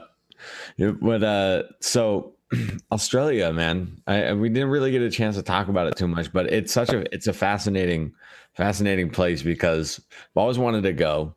I've never had a chance, and one of my favorite bands of all time is from there, King Gizzard and the Lizard Wizard. Yeah. You know those guys? No, Australia. Oh, I've heard of them. They're so good. I've listened to a few songs. But yeah, we've had some good Aussie bands here, man. Yeah. I used to listen to Cog and Carnival and Grinspoon. Yeah, they were good back in the day too. Even some good hip hop artists and stuff like that. But what's a good Australian hip hop? I was mainly into the rock. Probably Bliss and Esso was pretty decent back in the day. Yeah. What was that? Anyway, Bliss and Esso? Well, I didn't. That was so thick in that Aussie accent. I actually didn't catch that. What was it? How do you spell Bliss and Esso. Oh, Bliss and Esso. Okay. Yeah. Nice. I'm just gonna. Their old stuff was good. Oh, cool. Sick. So yeah, I grew up in the south coast of New South Wales, so it was like, pretty close to the beach, So we're just probably 40 45-minute drive. Yeah, I was 12 k's out of town, so just sort of doing my own thing. Most of the time, I just like either ride my motorbike or fucking play drums, and yeah, all I wanted to do was be a rock star. So yeah, hey, it's never too late. Never too late, man. I know that. No, it's pretty late now, man. What? No. Well, you know a lot about rocks now, don't you? You know. Hey man, that's shooting for the stars right there. Stars. So it's like you're a rock star, just in a different way. Yeah. That's right. Anyway, I still create music, which is fun. You know, it's one of my great passions. So. And tell us about that, man. Just about it, the journey, man. About the journey. It's an outcome. Well, you know, I started trying to be, you know, I started my little studio here. I got like drums and recording it and doing the whole bit. And after a while, I'm like, fuck, this is too hard. This is not working because I'm like doing it on a shoestring. And so recently I've like sort of switched gears, you know, I've just gone reggae, dub, all that sort of stuff, computer music, and drum and bass and just trying out some different styles and doing it all on the computer. And it's like, not having that expectation of trying to be a rock star is fucking fantastic. And I'm close to finishing an EP and it's going to be more like a reggae dub sort of thing. So nice. Stay tuned. Yes. That'll be good. Sweet. Glorious. So I heard that like reggae is like anti-rock. It's like the opposite to rock. So it's like going the opposite way. I don't know. Really? Yeah. I mean, I listen to white boy reggae and I call it crack rock because bunch of crackers. But I think it's like kind of like a new rock and roll. I don't think it's like not rock. No, I mean, well, it's roots. It's even called roots rock reggae. Things be changing, you know. I mean, like, just like it's inevitable. Like, as a huge analog fan myself, like I was resistant to electronic and computer music in general for so long. Like, even if a band had a keyboard player, I was like, no. Yeah. Fuck that. I was like, that's not music. Music only comes from a 3-piece or like 6-piece where 3 guitar players, 2 bass players, and 2 drummers. That was me being ignorant for so long. But it turns out that as I got older in life, I like actually became quite obsessed with electronic music. And yeah, it like has definitely a cosmic sound. It's just like an ability to tap into a creative flow on a different level that, you know, yes, absolute analog. Analog is there. Everything's analog, but everything is also digital. Like in this kind of model proves it, man. Yeah. Electric Universe proves that everything is analog and digital co-inhabiting to the same space at the same time, depending on what, you know, little mercurial. Well, I was similar to you. Like I was like, I was a drummer, so I was like, electric drum kit, can't have that. Or you know, computerized drums. You must. Yes. Every time you're a computerized drums, you must suck at drums. So it was like, well, you know, I'm just like, oh well, I've tried recording it in my room. You know, mic set up. You know, everything's sort of set up, and I'm like, I can't get it to sound like those studios. And those bastards still use samples. They're triggering their drums. It's like, are you serious? You're not even doing it really, you know. And it's one of those things when you try and record everything yourself and be your own drummer and that, it's like you have to be super in time. Everything has to be quantized to the shit house. And you just like, it takes a lot of time and a lot of effort to try and be a guitarist, a bass player, a drummer, a singer, all in one go. You know what I mean? It's like you're doing the role of 4 people, and it's a struggle. So that's when your computer music come into play, and it's like I can just program the drums and they're on time. Perfect. Fucking let's go. Move on to the next bit. Mm-hmm. Yes. Yeah. But when it comes to, you know, that live feeling, like speaking of King Gizzard and the Lizard Wizard, they do have 2 drummers and they do have 3 guitar players. and they have a synth. Cheers. And dude, they are nuts live. Like that energy that they put off when they go is like something else. But that's what I've heard about some of the Australian music scene, like in general, like your guys' music scene on that, you know, it's not because you guys are on an island, but you're a continent, you know, it's huge. It's like it's a big joint, man. Huge, man. Yeah, we had a massive music scene, and it was a bunch of different live bands, and we basically had a radio station called Triple J.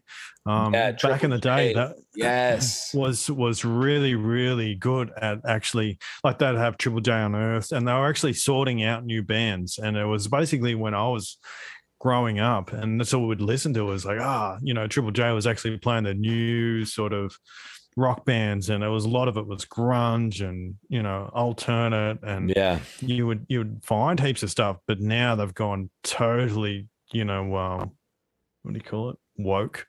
Oh really? Anyway, they took the NPR it's all government.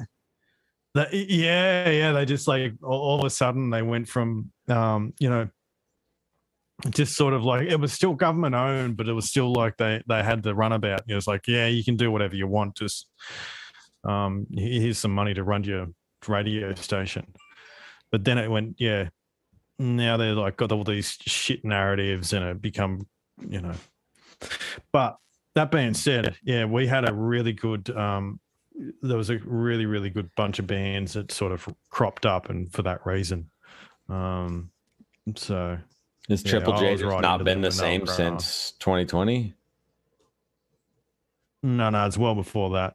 It sort of started dying out, like because it has been a progression, like we've been saying with the computer music and that. As the computer music come into play, it's just easier for, you know, artists to be more like DJs and that sort of thing anyway, rather than live bands. It's a lot of work, you know.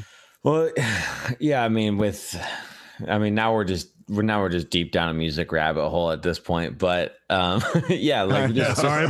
about the electric stuff that's gone. I was just gonna say, like with the MIDI plugins and everything that's out there right now, it's insane, like how you can just literally get any just MIDI board, whatever, and press a key and have your entire chord progression planned out for you. It's like, it's insane. Like the amount of music theory and time and practice you have to sit to actually come up with your own chord progression. And then now you can just get a MIDI board and then press the button, and then kids make like trap beats in 2 seconds. You're just like, damn you.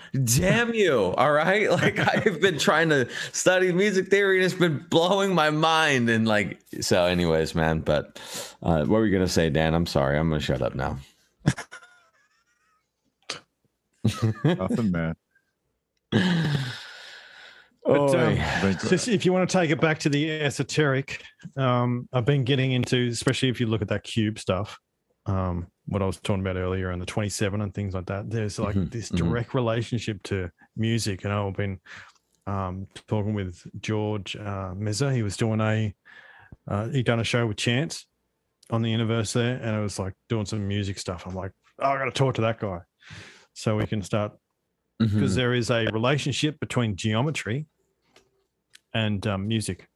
And so I've been like learning this like musical theory, and it was like tripping me out. It's like, because there's correlations between frequency and color and all those sort of things you can start to do with it. And it's been blowing my mind. But one of the most amazing things was this idea of perfect fifths. Now, I think it was Pythagoras or something, and he basically had, what was it, like a range of perfect fifths where you'd follow them all the way up. Now, when you do that, the ratio between a normal sort of octave and that perfect fifth octave is slightly out. Like because of the ratios, it means it's more than a circle in a sense. It's one's pi and one's a little bit longer than pi, and that how much it's longer is actually related to, it's like 365 days, and you're like, so the perfect fifths are related to the movement of the sun. It's pretty crazy. And I love that the perfect fifth of G is D. And so like it just spells when you go around, if it is an orbit, right? Like that 365, and you start at the key of G, the perfect fifth is D. So you just spell God in that shape. It's from G to D. And then what's the perfect fifth of C but G? So you start in the middle C. The middle tone is middle C. The perfect fifth of that is G. And then, which is like C could be central or it's the middle C, whatever. It's a electrolytic solution, what have you. And then you go to G, and then from that you go to D. So you just spell out, it's Pythagoras was so deep, next level with creating music theory that it is so mind melting. The amount of like, probably stole it. You think he stole it? Pythagoras probably. I mean, we don't even know if Pythagoras was actually real. He might legitimately be, a character or some sort of surname. I mean, it's getting into that. But geez, sorry, face melting. What I've been doing is I'll bring it up so we can see it. Pity for everyone else, but in part of the sort of Trinity idea, you have three things that come out of it, and it's to do with the Trinity. But what they are how numbers relate to each other, or how you create means. Basically, you have the geometric mean, the harmonic mean, and arithmetic mean. Okay, there's three different means, and these have been sort of personified as the three pillars, the three, the Corinthian, Doric, and Ionic. So there's these three different types of means, and this is to do with how you actually find musical scales. Now, what's interesting is this: when you say have the arithmetic mean, you'll get a 3/2, which has a relationship from C. You'll actually get the note G, and then you'll have the harmonic mean, and you'll get this 4/3, so the opposite sort of thing, and you'll get an F chord. Now the middle chord, the central chord between the F and the G, and having the root as a C, is a geometric mean, and it's called a tritone. Interestingly enough, so it's tritone or tritone is related to the staff, is related to 3, and there's geometric numbers that are related to this as well. The tritone, if you look at it as a geometric mean, is related to 0.888. Oh, nice. So it's a 888. Yeah. Now the 888, when you go into the Greek gematria for Jesus' name, is actually 888. So it is a personification of the Trinity. There's so much more to this that is just fascinating, even if you break it down into the fast calendar with the 3 seasons, and those 3 harmonics, and they're sort of related to 3 women, I guess, that are personifications of the 3 seasons, and they will be dancing around Apollo, that singular post. So the other thing that I've done, which I find really, really fascinating, is apply the it's a septenary cipher. And so when you have the alphabet laid out in this particular way, it's actually 1, 2, 3, 4, 5, 6, 7, 6, 5, 4, 3, 2, 1, and that will be half the alphabet. And then you do it, repeat that same movement. It actually has a correspondence to the notes on a keyboard, on a piano. And I will tell you the scale, because there's 13 sort of notes, and on the 13th, you'll get to the next octave. So between the octaves, that our alphabet and that cipher actually fits in, which is really fascinating as well. And so the geometric mean, so the one that mean that sits between the G and the F, which are the other types of means, is a F sharp. Now the F sharp actually lands on the 7 with the septenary cipher, and the 7 is like that rest point and has a lot to do with the again that the idea of the central point in the Polaris with the 7 stars of Ursa Minor, as well as you'll see in the again the Masonic drawing boards and things, the 7 stars or the Eye of Providence and those sort of correspondences.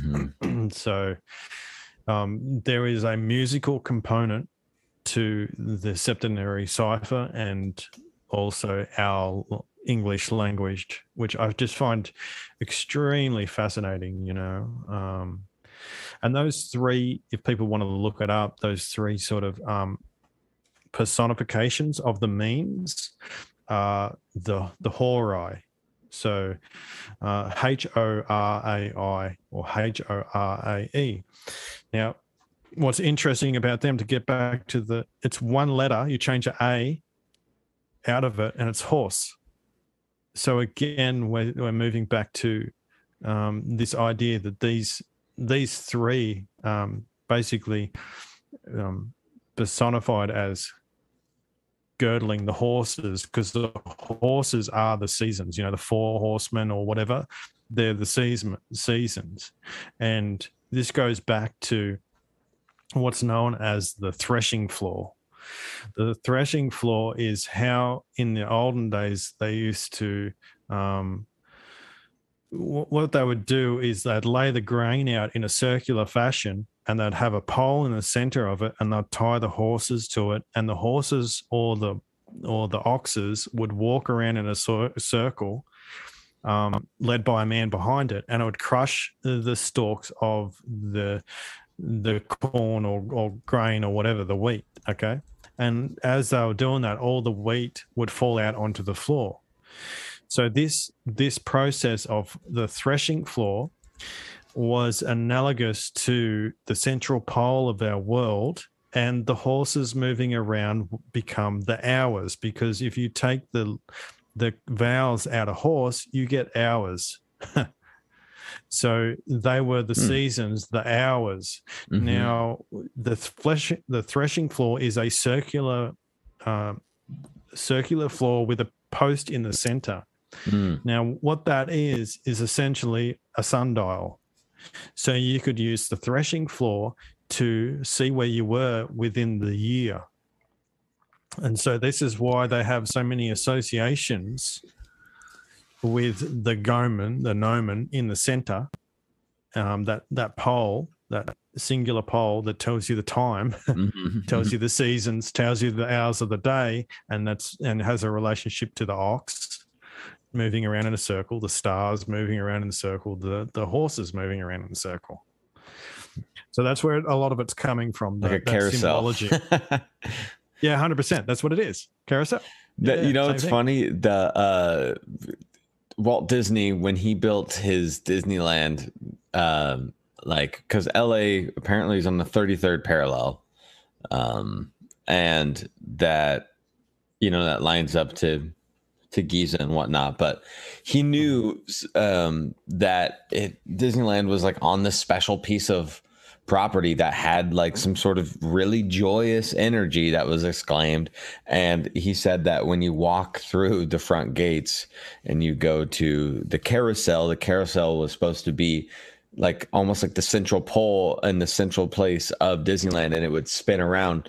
And he said that it would like shoot out the energy all around the happiest place on earth, all around Disneyland. Oh, yeah. And so shot out from that. So it's kind of what I got visualized when you brought that up. Yeah, that's what all these buildings, like these ancient architectures and things are, like the good ones. They're like they're replicating that idea that Zion, Jerusalem, you got a million different words for this, the Garden of Eden, whatever. It's replicating that central pole, that central place. And, that's where your civilization revolves around. And,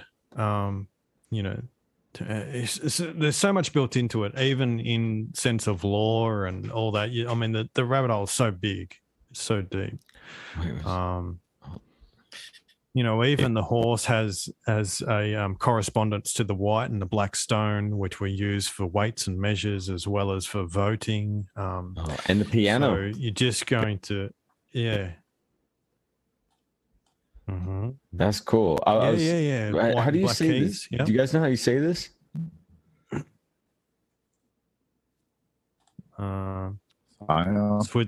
Scion.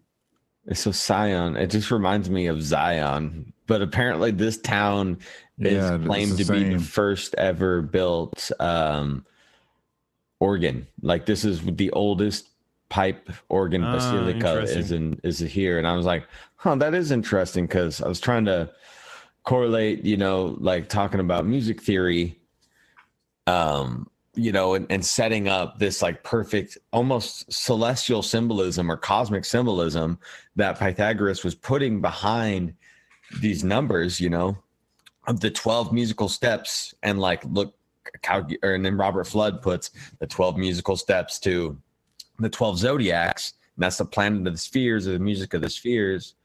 But like the white and black keys also like maybe almost representative of like some sort of tracing board, just that dichotomy that could be gridded out. And, talking about the resonance or the tritone and the triptych, 3 pillars, like it's just interesting when looking at it from like a music. Once you get the symbology, it really just draws everything in. And this is what I'm sort of getting at, is that there was a universal science. And if you understood where the origins of these sort of first symbolism come, then it's just like everything just falls over like a freaking dominoes, and it's like I'm like struggling to correlate it all. And the geometry is phenomenal as well. And I've long said that the names of the gods are not, they are born out of the mathematics of the geometry. So that's where these names come from. Well, a lot of these stories, even biblical and things like that, are actually stories on how to produce a geometric. It's like a riddle. It's a geometric riddle.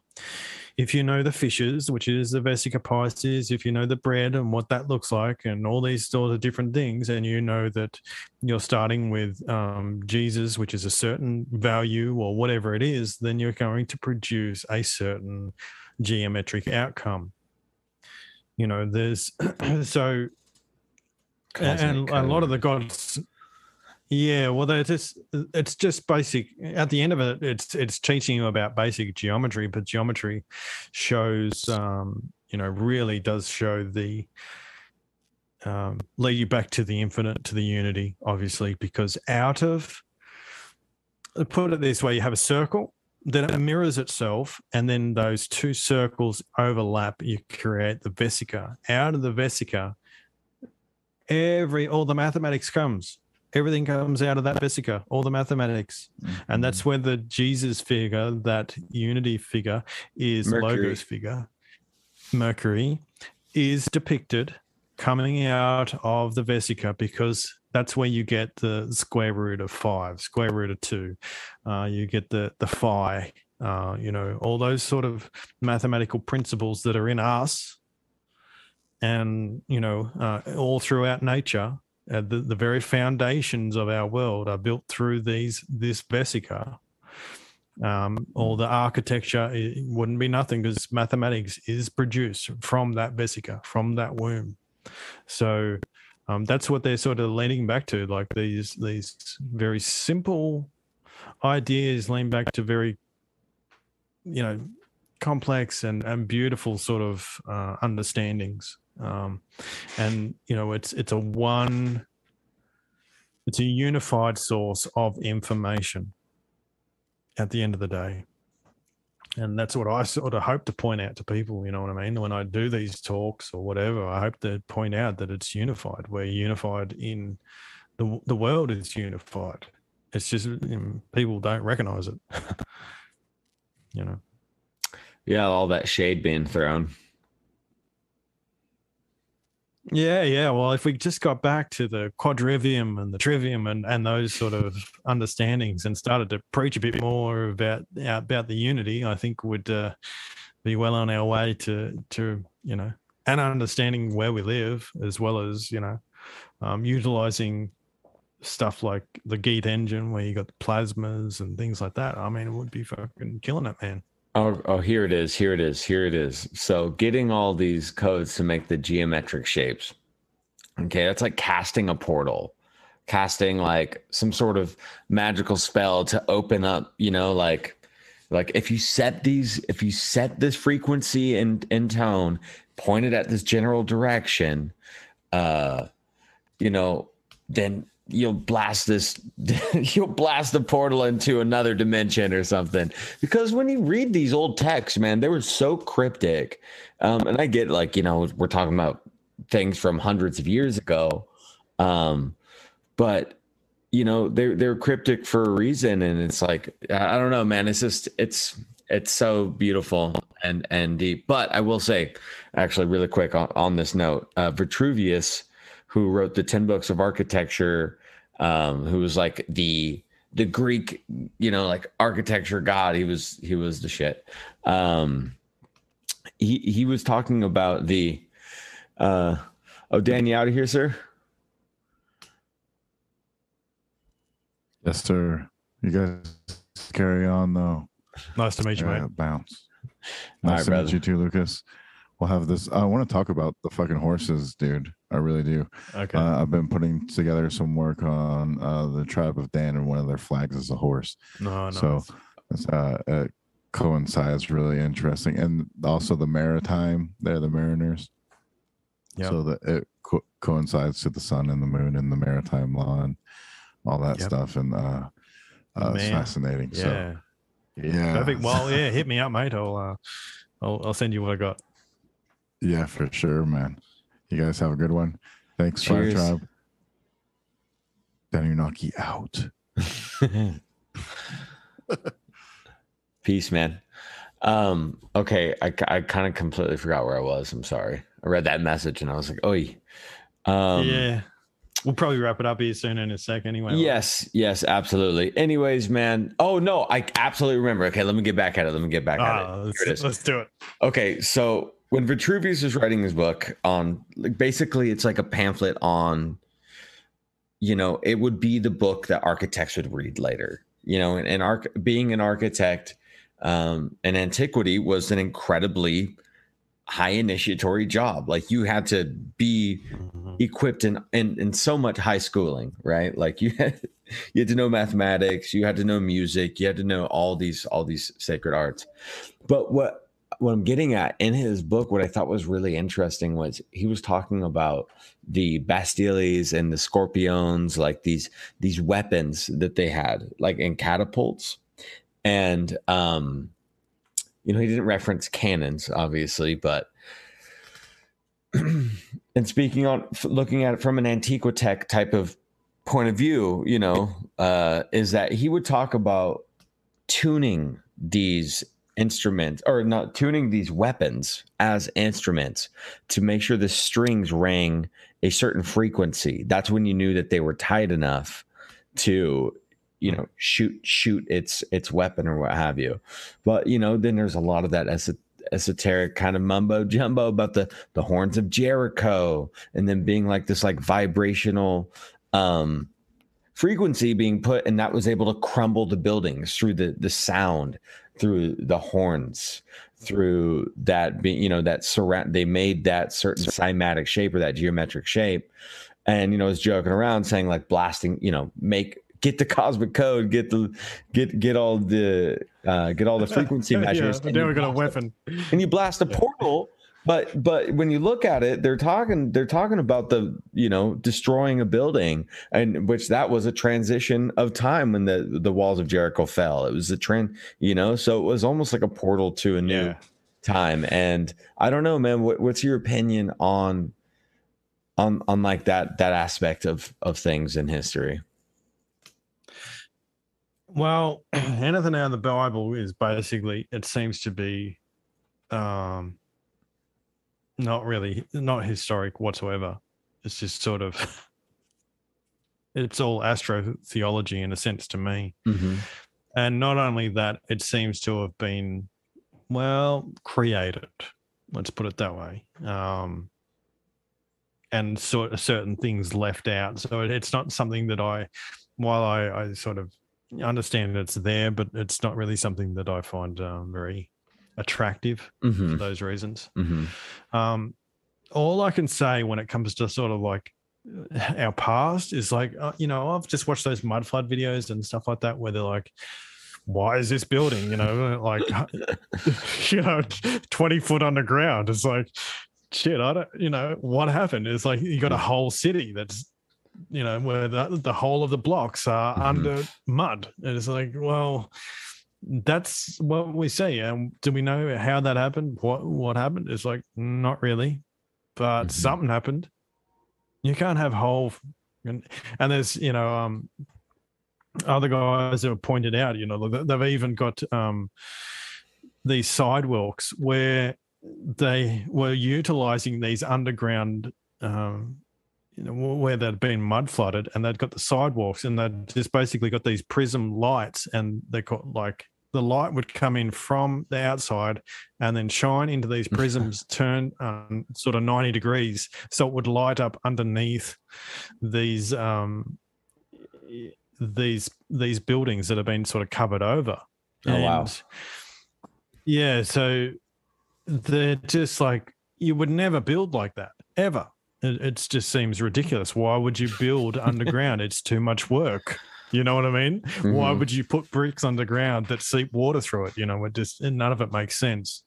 So whatever happened on a pretty large scale. And I think I'm on the general opinion, and it's obviously it can be changed.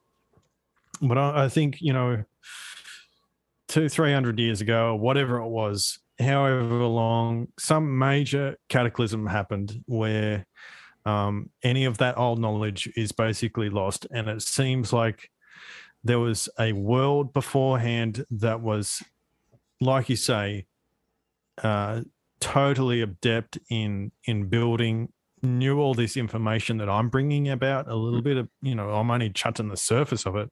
Yeah. But they basically like had a whole schooling system of it. It was like, this is how it is, and then what we get are like either hand-me-downs, people's recollections, or just straight up the people who wanted power said, fuck it, let's not replicate whatever they did last time or whatever, or burnt the books or all that sort of stuff. So nearly all the history just seems to be a fabrication to actually hide the science, hide that understanding.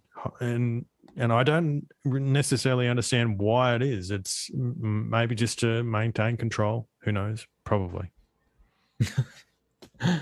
Yeah. I actually just saw a video the other day. Somebody posted in the Telegram chat of a mud flood happening in a town. And it was just a flood of mud coming through and people's cars all the way to the top of people's cars. It was basically about 5.5 feet of mud that just came and wiped out of town. And I was like, wow. Well, it's funny because like you do see all this stuff on the internet, like been coming out for the past 5 years, heavy, the Tartarian mud flood stuff.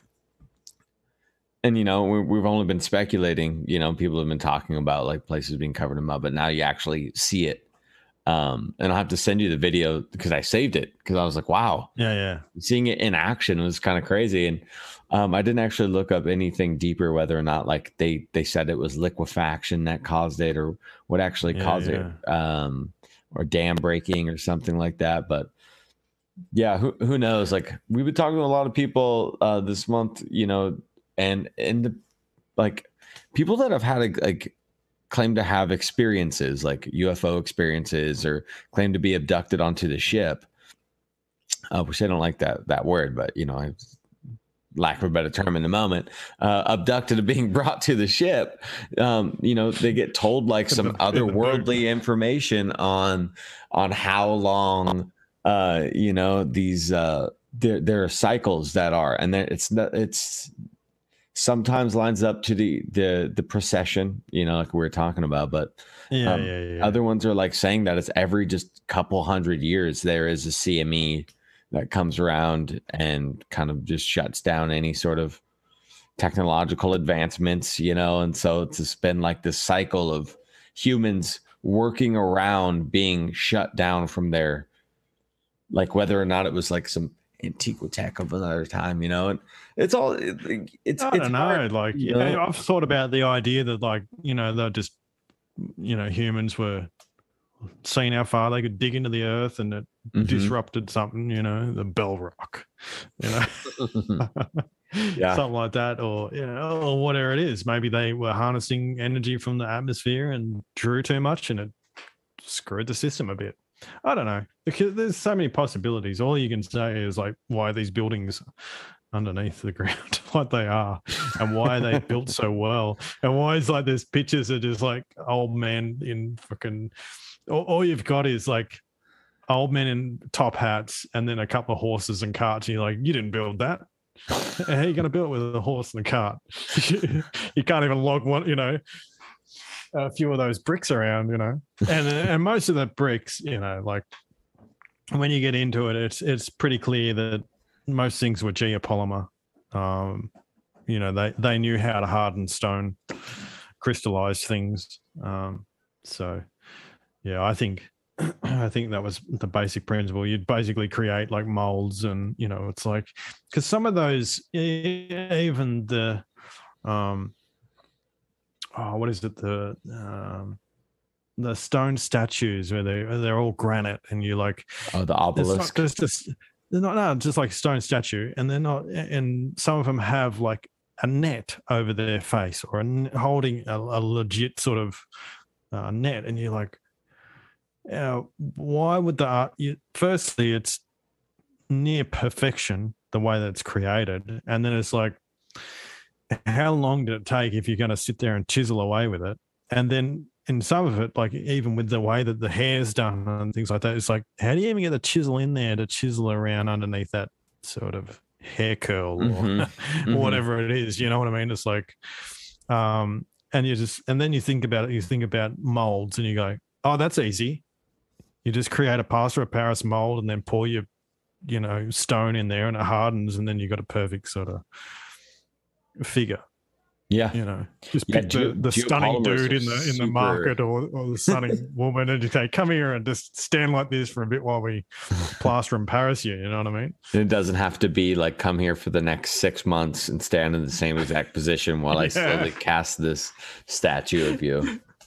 Yeah, that's funny. Yeah, geopolymer is really great, interesting thing to look into if anybody listening is interested in the ancient archaeology or ancient architecture, because there's a lot of really cool breakthroughs that have happened with geopolymers and looking at history with that, and it really makes sense. You know, it does, and we know that masonry itself, you know, holds the secrets to like the perfect blend of how to make bricks, how to make stone. Like, what are we gonna? And then later we find that the red bricks themselves. Like, I remember I was laughing out loud, rolling on the floor when I saw this article that they said that red bricks from certain red brick buildings built in between the 18th century and the 20th century, like the constituents of that brick could be plugged with a hot wire and a ground wire, and it would have an electrical charge. Like it was working as a battery. Yeah, itself. that's sort of, I haven't looked in that sort of, I haven't looked at it that much, but yeah, there is that sort of potential, isn't there, to act as a capacitor? Yeah. Which is, that's a whole nother level, isn't it? That's like and the that's whole building's holding the charge, right? No, Exactly. Like, wow. Yeah. And that looking at like that with through the geopolymer lens, it's like, okay, now we're cooking with gas a little bit. It's it makes sense to have air moving through these vents and things like that. Like that ventilation system makes a little bit more sense when it's working through the conductive materials. Yeah, look, I've gone down like how are they actually creating energy? Are these buildings pulling energy in that sort of sense? And it's just like, it's really tough because it is. Because like I said earlier, when you're looking at the potential voltage, like there's a lot of potential voltage in the air, but there's not a lot of energy there. You have to, it's very hard to collect it unless you have something that's really, really drawing it or something like that. Or the only other thing I was thinking is like mercury. Or the other thing I was thinking was like if you were able to tap into lightning, and that was like, that'd be easy. Like if you had a massive building like capacitor, which I've seen buildings, I'm like, that looks like a capacitor. Now, if you're able to get a lightning rod on the top of it and it's able to actually pull in and hold that charge, boom, easy. Boom. Just wait for the next storm and then, charge your house. So this right here is a blueprint of an old Hindu temple. And like when they would draw it out, and like you were saying earlier, how like the flower of life, like when you overlap it, it makes that cube. And you see like the floor plan here of like the old temples.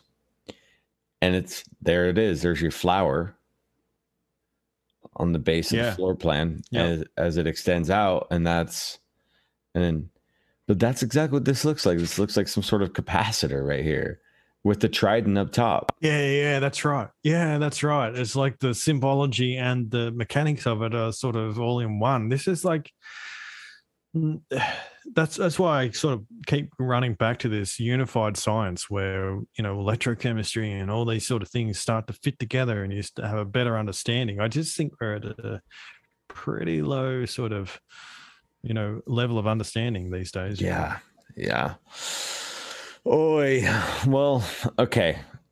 We've went all around the clock today, all around the wheels, man. It's been a great chat. Is there any final messages you want to get off to the Fire Tribe and any final plugs you want to get in, man? Any projects you got coming up? And maybe the music, really. Man. No. Oh, well, people can come over to my channel on Telegram. You could probably leave a link or something like that for that. Yeah, I don't know. Absolutely. I've got my YouTube channel, which is LC King. You can go and check that out if you're interested in the world model based on a battery. I'm pretty poor at this self-promotion thing. I just sort of tinker away in the background, Eventually I'll come up with I'm hoping to do a book and a few different things, It takes time. Yes, it does. And there's no need to rush it, honestly. When it comes, it comes. Nah. It's awesome when it does, I mean, like the best work, there's like Edward Leedskallen. Do you ever, that guy, the Coral Castle guy? Yeah, I've heard of him. Yeah. He wrote super interesting character, he's known as the Coral Castle guy and levitating stones. Yeah. Yes, exactly. And he wrote these 2 books. That's it. On magnetism. And it was like his life's work. And it was just like, there's some incredibly great pieces of work that hold like true gnosis, and he didn't rush on them. It just came out when it came out, man. And then you know what? Where's he at? Oh no, maybe he got so into magnets that his body is just like preserved in like a magnet sheath somewhere in the ground. And he's just a lead case fucking coffin. Oh, beautiful. Well, yeah, I'll post all this stuff in the show notes. Everybody, go check it out if you haven't already. And brother, until next time. Cheers, man. Thank you. Cheers.